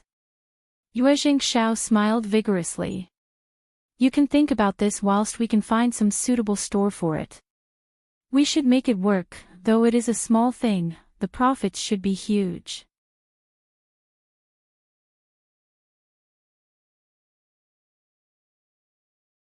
Published at 28th of August 2023, 12:40 and 45 seconds p.m. Chapter 367. Chapter 367.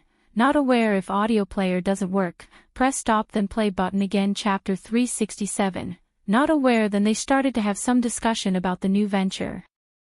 In this way, the recipe should not be spread around in Jingrong. Yuezheng Xiao expressed that they would only ask their most trusted servants to do that, not others. Moreover, they would never tell anyone that the creeping figs were the original material used for making the jelly. Xiao was glad because with Yuezheng Xiao's help, she would be able to open the shop soon. All she needed to do henceforth was to lie still and get earnings, instead of being worried about getting set up by competitors.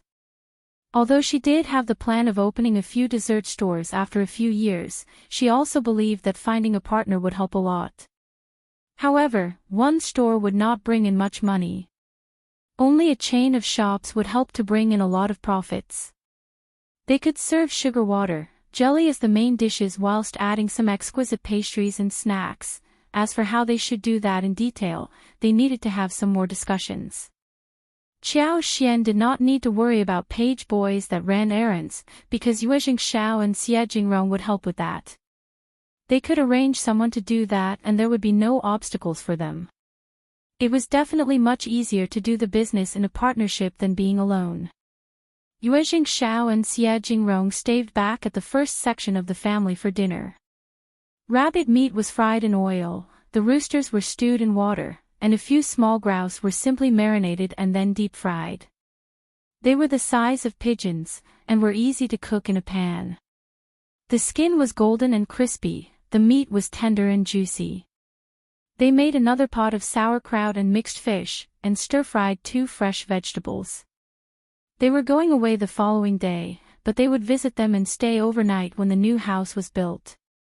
Ms. Fong smiled and nodded at the 2 guests in enthusiasm. Qiao Xian and Ms. Fong prepared a lot for them to bring away, including bergamots, roosters, hares, fresh mushrooms, fungus, some fresh fruits. Since they were leaving, the dinner was prepared ahead of time. They were just about to eat dinner, when Shao Liulang and third uncle arrived. Third uncle was feeling a bit displeased. Yunduan, your friends are here, why not ask your cousin to join you, you just don't know what to do. Shao Liulang had been studying at the college in town for years and he could figure out people better than his family did. Judging from Jingrong and Yuezheng Shao's manners, he could tell that they were not in a low position and that they were not just some rich people or ordinary businessmen. Especially Jingrong, who looked so handsome and well-behaved. He was definitely more than just an elegant man. Shao Liulang let out a sigh of relief. Hearing that the first section of the family was receiving some guests, who were Shao Yunduan's rich friends, he had the intention of coming and seeing what was going on. He did not expect his mother to come with him because he knew clearly that his mother would ruin his face. He did not even want Xiaozhi to come along, fearing that she would cause trouble as well. Hearing what his father said, Shao Liulang interrupted with a gentle tone. Dad, don't say such words about your cousin. We are in a good relationship, and his friends are mine too. He probably thought that I would not like joining them in the mountains, thus he didn't tell me about it. Third uncle was startled. But it is fine. Just go home, Dad. Mom is waiting for you at the dinner table. Third uncle had no idea what made his son do so, yet he believed that he had a reason for his behavior. So he had to press down his questions and quietly left in silence. Shao Liulang walked up in a manner he considered elegant, and greeted Jingrong and Yuezheng Xiao with a smile. My name is Shao Yunjiang from Minghua College, Yunduan's 6th cousin. How should I address the 2 of you, Pai?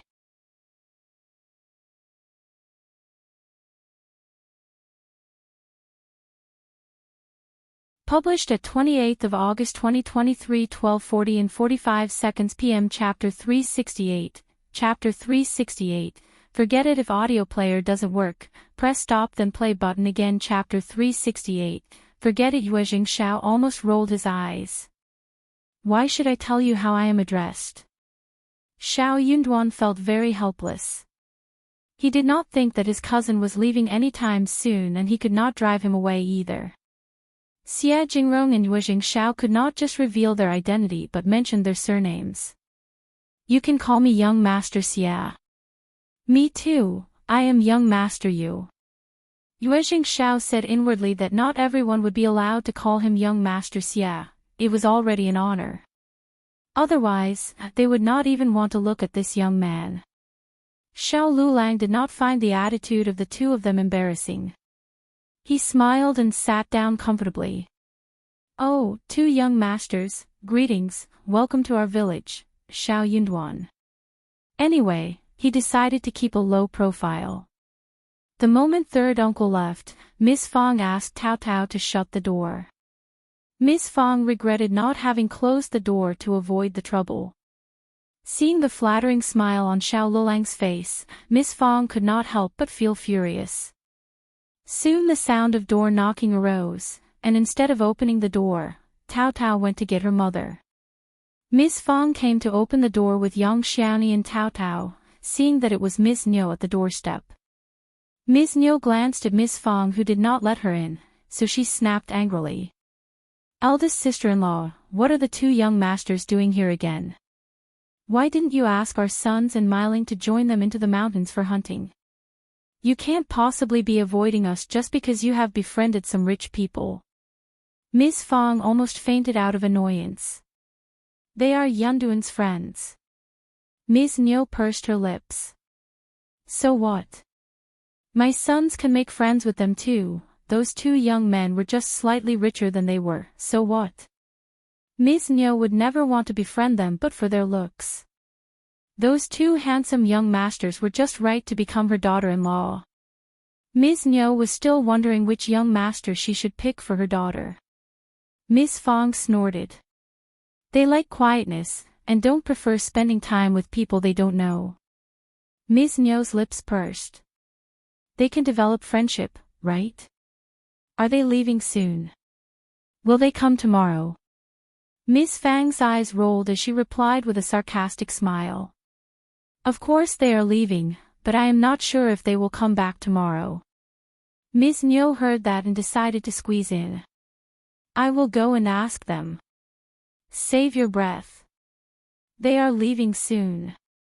Ms. Fong said, you can ask Yunduan. Don't try to push your way in. Ms. Niu was unconvinced. Ms. Fong sneered. Those roosters and wild rabbits are not enough for you. Hearing the threat, Ms. Niu was still annoyed but did not dare to counter her. All right, I will come and ask Yunduan later. Fine. Ms. Fong shut the door and kept Ms. Niu outside. Ms. Niu was not convinced. But she did not want to argue with Ms. Fong so as to leave a bad impression on the guests. She stared at the first section of the family's house and decided to wait until the guests came out. She would step forward then to meet them. Let's see if Ms. Fong would be able to stop her. If Miling could marry a good family, the first section of the family would be honored too, right? What were they trying to hide here anyway? The eldest brother kept talking about how united they were as a family.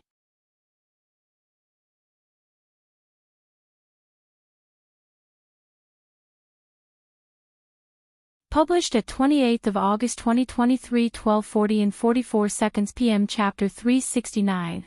Chapter 369. Too annoying. If audio player doesn't work, press stop then play button again. Chapter 369.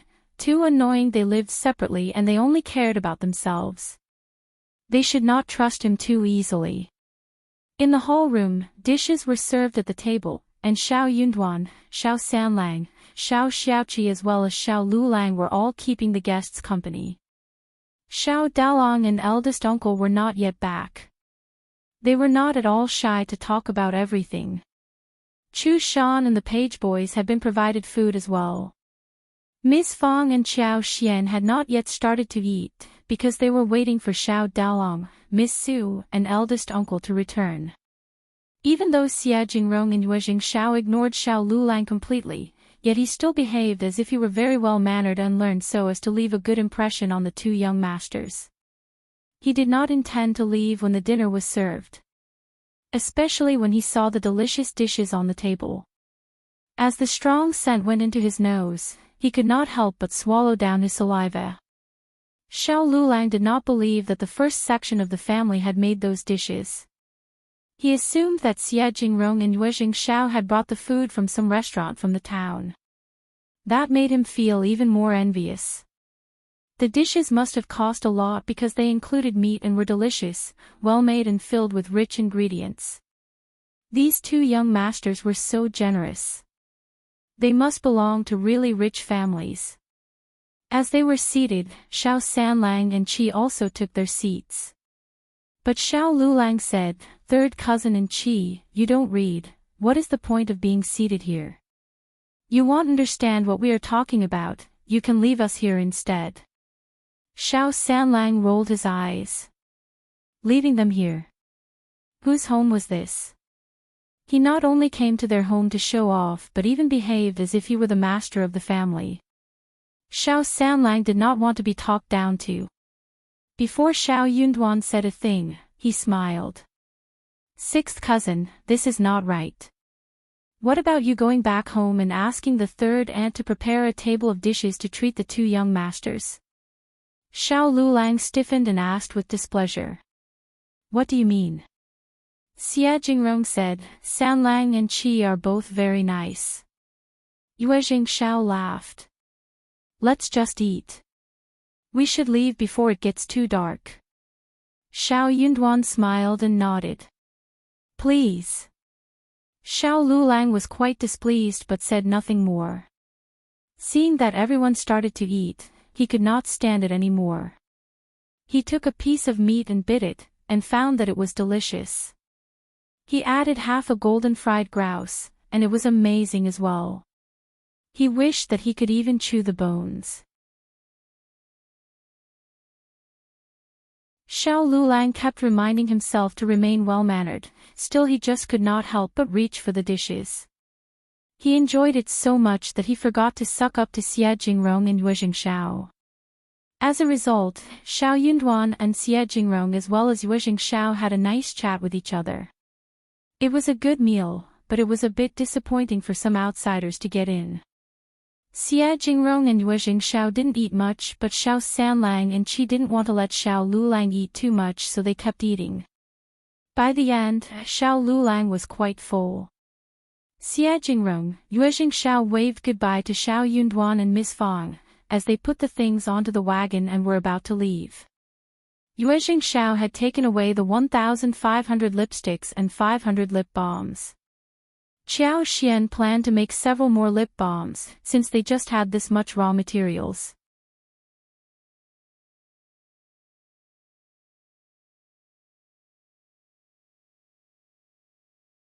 Published at 28th of August 2023, 12:40 and 43 seconds p.m. Chapter 370. Chapter 370.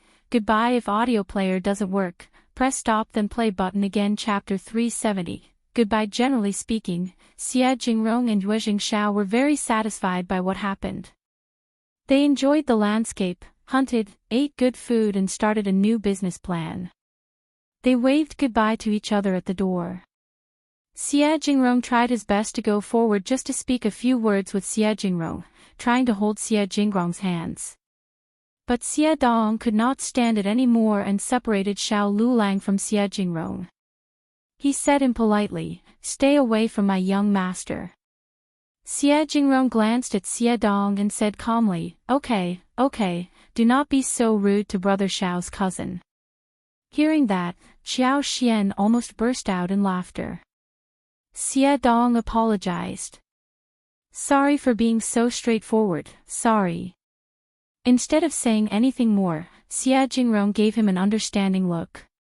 Jingrong was a very outstanding man, and was used to being pestered by outsiders.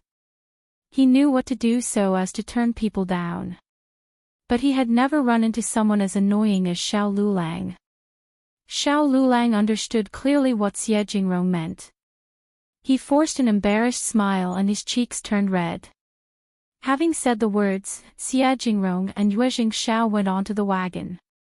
At the same time, Ms. Niu rushed forward with Xiao Miling, whose face was flushed. "Oh, two young masters." Ms. Niu rushed forward and smiled. "It is getting so late, why not stay for one more night? We have 2 empty rooms for you to stay overnight." "Second aunt, these 2 young masters still have business to do and anyways, we can entertain them well. Don't worry about it." Shao Yunduan had not wanted to start an argument with them, but they were getting more and more ridiculous. Ignoring him, Miss Niu shouted, seeing the wagons which were ready to leave. "2 young masters, have you both gotten engaged?" Jingrong was speechless. Yuezheng Xiao chuckled, lifted the curtain and said, "We are both engaged, and our fiancés are born noble, good at flute, chess, calligraphy and painting. Even their maids are good at reading and writing poetry." "Miss Niu." Yuezheng Xiao laughed, nodded at Xiao Yunduan and put down the curtains. They left as the coachman whipped the horse. Miss Fang sneered. "You are older than them, right? How can you ask them such a thing? What would you do if they were not engaged?" Ms. Niu snapped angrily. "I am just asking, okay? They are my nephew's friends, and they are younger than me. Why can't I ask them about it?" Second aunt. Xiao Yunduan threw a cold look at Ms. Niu. Second aunt and third aunt, stop being so arrogant in the future. We live separately, so don't try to get involved in our business. Also, don't ever think about befriending my friends, otherwise, I will do something about it next time. Thank goodness Xie Jingrong and Yuezheng Shao were people with a good temper and had a good relationship with him, otherwise the whole thing would have been so embarrassing. But what about the future? He might make more friends. If every time, the second and third section of the family kept getting themselves involved in his business, it would be very troublesome for all. What? Remember what I said, second aunt. Xiao Yunduan said coldly and left. He wasn't a very talkative person, nor did he get angry easily. So, when he did get angry, Ms. Niu and Ms. Fang were both startled.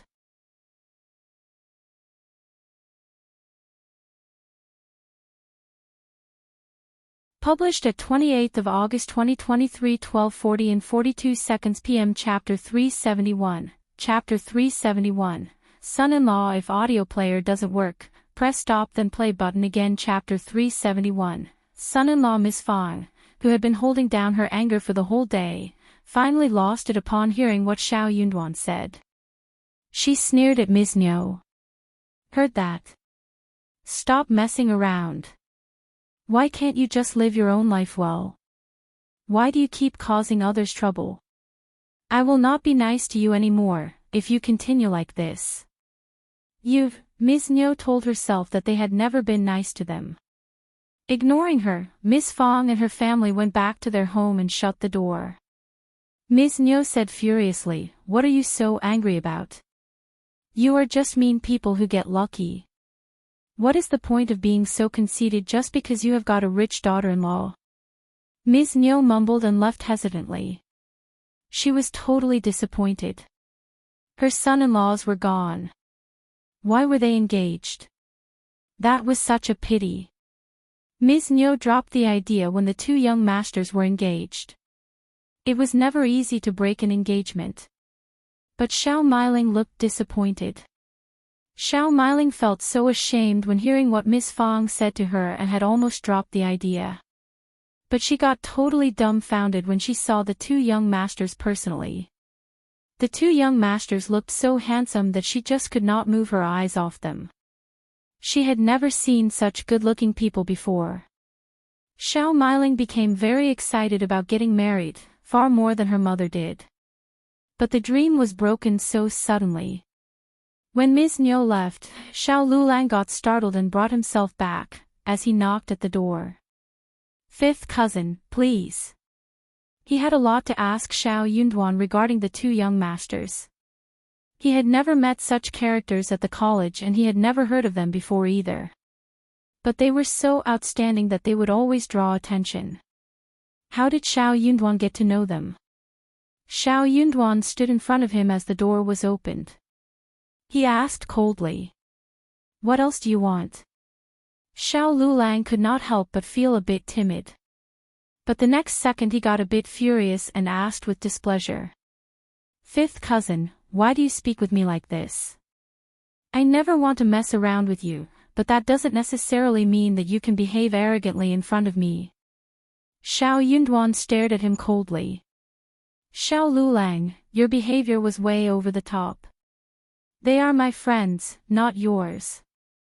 I hope you bear my words in mind, and don't try to pretend as if you are the master of the family and speak some strange words. Liulang got so furious that he could not utter a word. Xiao Yunduan shut the door after throwing a cold look at him.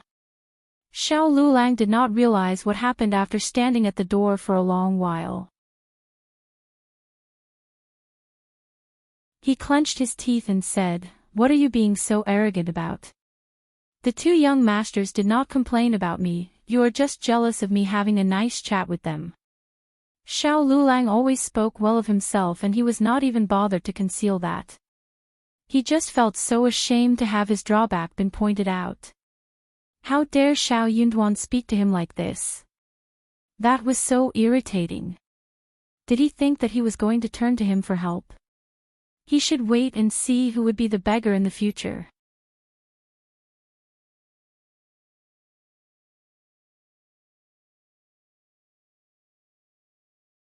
Published at 28th of August 2023, 12:40 and 41 seconds p.m. Chapter 372. Chapter 372.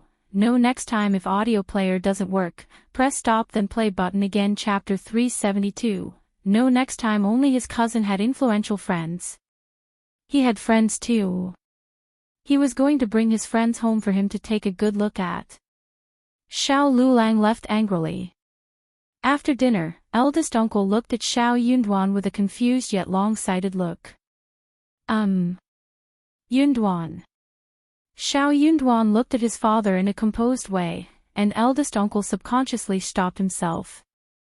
Dad, if you are going to talk about what happened today, you can stop right here. Brother Xiao and Yuezheng are my very important friends, and they can't be troubled. Second aunt keeps asking about their marital status whenever she runs into them. Do you think that is a proper thing to do? The sixth cousin is so arrogant that he thinks highly of himself. They didn't say a thing about it, otherwise it would look really bad on our family. If I pass the examination, there will be more such guests in the future. If they keep messing up like this time, do you think that I can afford to offend every guest? Not everyone is so good-tempered like Brother Xiao and Yuezheng. I am letting you know there is no next time. If they continue to act like this, we'll drive them away without any negotiation. Having said that, Shao Yunduan left with Qiao Xian. If his relatives behaved like that all the time, he would lose all his friends and have his reputation ruined. Also, if he passed the examination, the guests might not be here for real friendship, but just for connection and reputation, which should be regarded with even more care. If those relatives kept behaving like this, something bad would definitely happen sooner than later. Shao Yunduan did not care about their behavior in the past, but they kept giving him trouble again and again. Eldest uncle realized that his son was very angry this time, and he felt quite guilty and almost didn't say anything. But when thinking about the whole family, eldest uncle felt perturbed, so he added. Yunduan is getting more and more irritable. Second sister-in-law didn't behave well, but she loves her daughter. Anyways, I will speak with her about it. Liulang is also a learned person, and he was simply sitting there entertaining the guests. Miss Fong sneered. Ms. Niu is totally shameless. If I had not stopped her, she would have taken Miling straight to the two young masters. She even suggested that Miling should take care of them. That sounds so horrible. I felt so embarrassed by her. How could she have done something like that? You have totally spoiled her. Let me tell you, if they ruin my son's business, I will kill them all. Eldest uncle's face changed. How could that be possible? Also, Liulang, honestly speaking, is so stupid and old-fashioned. He can't read or do any work, but he pretends as if he has read a lot. Who would even want to talk with him? Letting him receive guests. He came over without being invited and he drove Yunduan away because he thought he was the owner of the house. I got so disgusted by how he tried to suck up the two young masters. They could not even eat a comfortable dinner. They love talking with you privately, so you can tell them that they should stop being so disgusting. Eldest uncle. He was both angry and sad. How could they behave like this?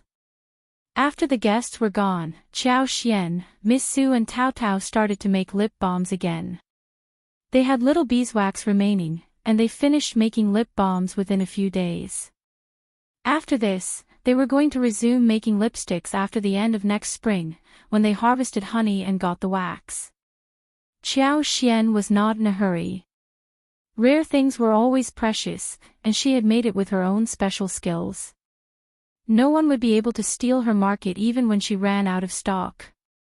Instead, people would crave for them more than before.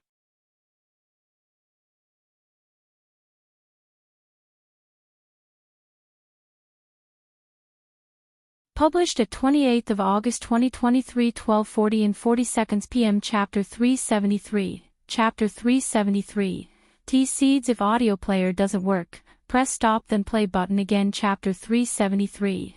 Tea seeds. She had more than 10,000 liang, and when the lip balms were sold out, she would earn 12,000 liang in total. She had so much savings. Xiao Xian also gave money to her family after selling the lipsticks and lip balms. Ms. Fang received 100 and the others obtained more than 10 liang. Everyone present had made efforts and worked carefully and hard for her. What she needed to do was to teach them how to do the work, so she could let them be on their own.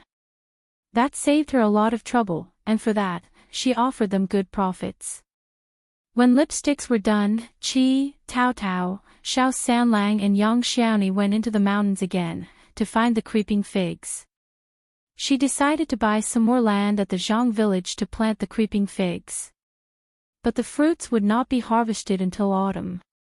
They would need to find some more fruits to open the dessert stores. If the wild-growing creeping figs were not enough, then the opening of the dessert stores would need to be postponed. They could sell other desserts to start with, but the first reactions would not be that striking. The crystal-clear jelly was not only good in appearance and in taste, but also had strong plasticity. It could be paired with crushed nuts, fresh fruits, syrup, milk and many other things. Even Xia Jingrong and Yuezheng Shao had never seen it before. Therefore, the jelly had to be used as the top-selling item for the store. The creeping figs were climbing plants, and they were growing in a large area. Xiao Xian used her superpower and saw a big patch of it. They spent more than 3 days getting all the fruits home from the deep valley. They were all so motivated to get those fruits home because they could be used to produce such excellent dessert. Finally, they had quite a lot in stock. Thinking that the tea trees they had planted should ripen by this point, the whole gang went to pick the seeds of tea together. Xiao Xian was going to store the seeds for the next spring, so she could cultivate the buddings and do the transplantation. She was going to use her superpower to make the trees grow faster, better and healthier, which solved all the problems of transplantation that everyone else worried about. She was going to dig some buds from the mountains for the land, which would need to be expanded. When the planting was done, they could just wait to receive the money. They came to the forest of the golden sprouts. It was not the time for tea harvesting, but the trees grew so well that every leaf seemed to be lush and vibrant. As they approached the tea trees, they could smell the scent that freshened up their mind. Xiao Xian could not help but take a deep breath. The excellent tea leaves were really outstanding. There were many tea seeds falling down in the bush. Xiao Xian ignored those that had not yet ripened on the twigs. The unripe tea seeds could not be used as the real seeds. It was not very easy to pick the right tea seeds from such a messy bush. They had no other tricks except for using their eyes and hands to seek carefully and pick. They needed to be very cautious when they were doing the work, in case they damaged their fingers. Xiao Xian smiled. "We are working so hard today. Let's have a delicious dinner tonight."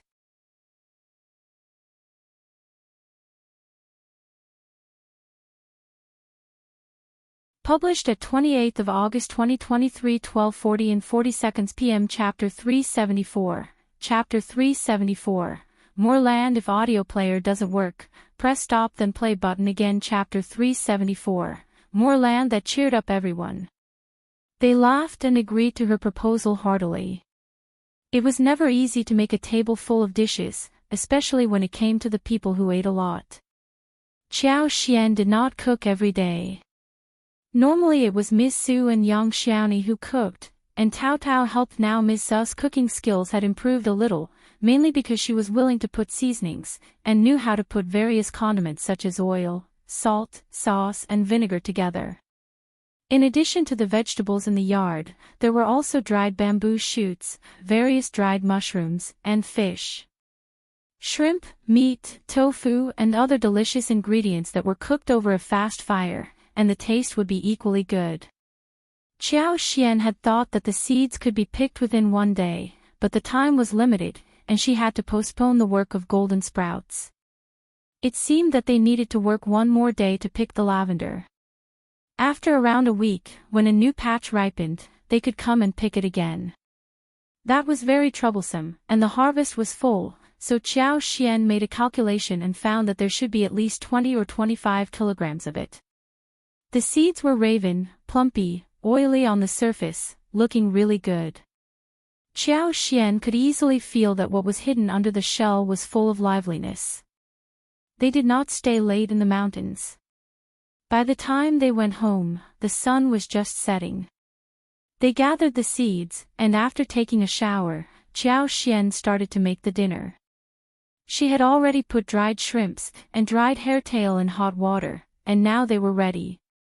She even put some sea cucumbers and abalones in water, but she was going to leave them until tomorrow, since it was very late to make it this evening. Dishes like braised sea cucumber with scallion and braised abalone in soy sauce had been made twice before, and her family loved them. They went into the mountains and brought some things back, including shrimps, hairtails, and one rooster. The dishes included roasted shrimp in tomato sauce, refreshing and sweet, and pan-fried octopus, which was tender and delicious. The rooster was made with garlic and green onion as the main condiment, so they had one dish made of ginger and spring onion chicken. Miss Fong had bought 2 chunks of tofu. She cut them, fried them and cooked them with mushrooms. They picked some vegetables from the garden and finally everything was set. The whole family had not eaten dishes made by Qiao Xian in days, so they could not help but eat one more bowl of food. The following day, they brought some seeds of lavender home. They were not as many as those of golden sprouts, but there were not 2 less as well. They could do one more round of harvesting. Qiao Xian had not expected that they could fill up the 5 mu of the field at one go. She had not hired people for this level of project, and they could barely manage it personally, so they would take the amount step by step. They would plant one more patch in the following year. Qiao Xian felt a bit guilty when the whole family was helping her diligently. So, she told Shao Yunduan that she would buy some things in the town when he went to the college, like winter clothes and so on. We will go to the agent and buy some more land for the creeping figs. We will plant over dozens of mu. And we will need to find people to open the land in the tea mountains. We can speak with the land officer at the Zhang village. If the villagers are willing to help us, we can hire some from the nearby place so they could also earn some money. Shao Yunduan nodded and then looked at her. We are not living there, and Uncle Erju is taking care of things for us. We should visit the land officer if we need his help. I agree.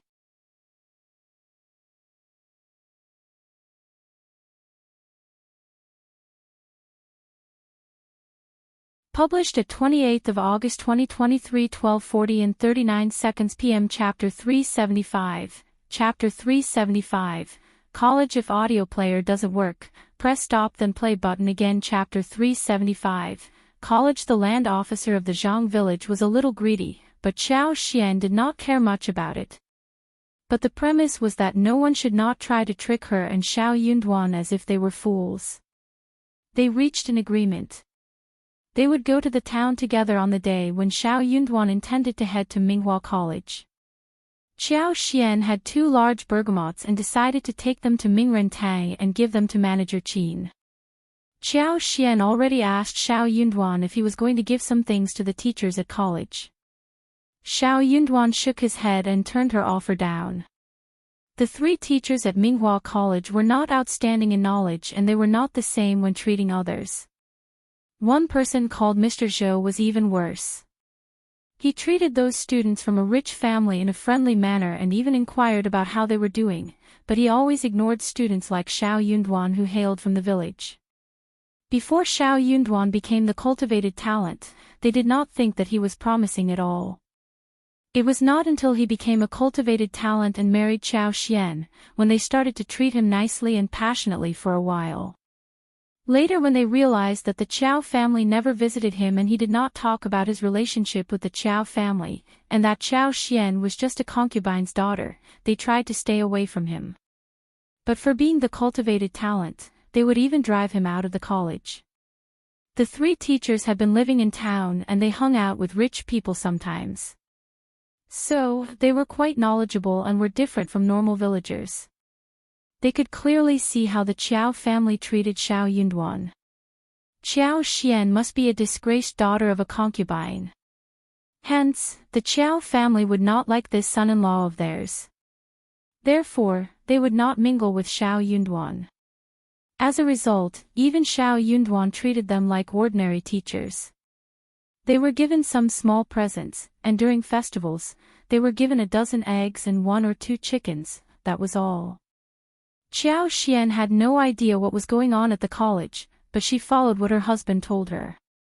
As Xiao Xian reached Mingrentang, Manager Qin was extremely cordial to her after not seeing her for a long time. His eyes were sparkling seeing the 2 large golden fruits. He could not help but praise them. Bergamot was one of the best tributes offered to the ancestors of gods and Buddhas. For those who were a little more particular, there must always be a pair of big bergamots served at home.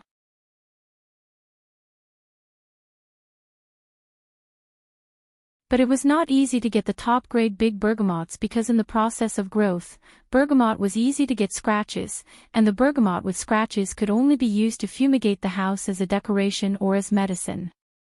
Madams and ladies from rich people really liked bergamots.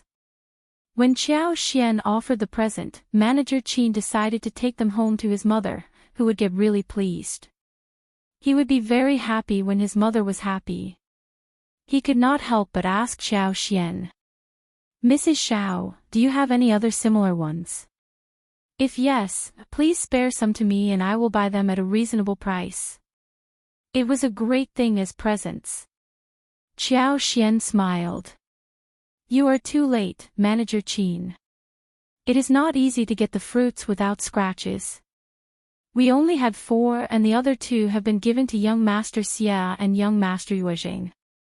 Manager Qin was startled. He was very surprised that Xiao Xian was hanging out with the 2 young masters. "Oh, that is a pity. But if you have more in the future, spare some for me too, okay?" Xiao Xian nodded with a smile. "No problem."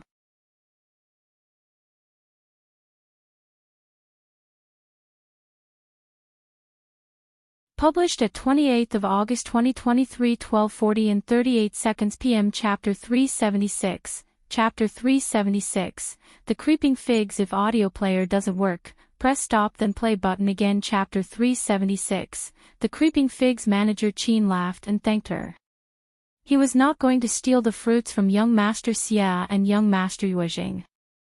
They had a small chat and after that Xiao Xian went shopping. She went to the cloth shop first, and bought a lot of fabrics suitable for cutting clothes in autumn and winter. The ones she had bought in the province were not meant for winters. After that, she paid page boys to deliver them to Mingrentang, which the page boys agreed to. She also bought some skin care products at the cosmetics store. Lipsticks were already very popular, and Xiao Xian overheard some rich ladies and madams talking about lipsticks at the store. The women were greedy for the lipsticks, and they kept urging the manager to see if she could get some samples from the province. Even paying 7 liang for 1 lipstick was okay for them. Their housekeepers had been to the province many times but they all failed to buy even one. The manager smiled helplessly. She would very much like to buy the lipsticks which were famous everywhere by now, but it was the 3rd young master of the Yuezheng family who ran the business. Moreover, they always ran out of stock as soon as they were placed on the shelf. Where was the chance for finding spare ones for the outsiders? The lipsticks were precious and extremely short in supply. The manager just could not get the chance to get even one. Xiao Xian was quite surprised. She had not expected that such highly priced lipsticks could be sold in this small town, but the truth was that all women loved to look pretty. Her lipsticks were the only existing products in the whole world and no one would be able to resist the charm. They still had many spices prepared at home, and those things did not go bad so quickly. She had bought them from the province. She walked around the market and decided to take some pork home. Fresh pork would last a few days under such weather. She bought ribs, pork belly, hind legs, pork knuckles, as well as pork liver, pork belly, spending nearly 300 yuan at one go. The butcher sold her the meat with an enthusiastic smile and gave her a pig heart as a present. Qiao Xian thanked the butcher with a smile, and began to think about what to cook in her heart.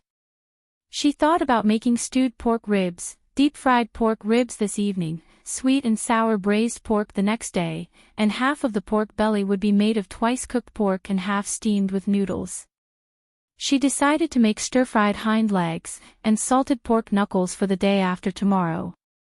Pork belly, pork liver, and pork heart were all prepared for tonight.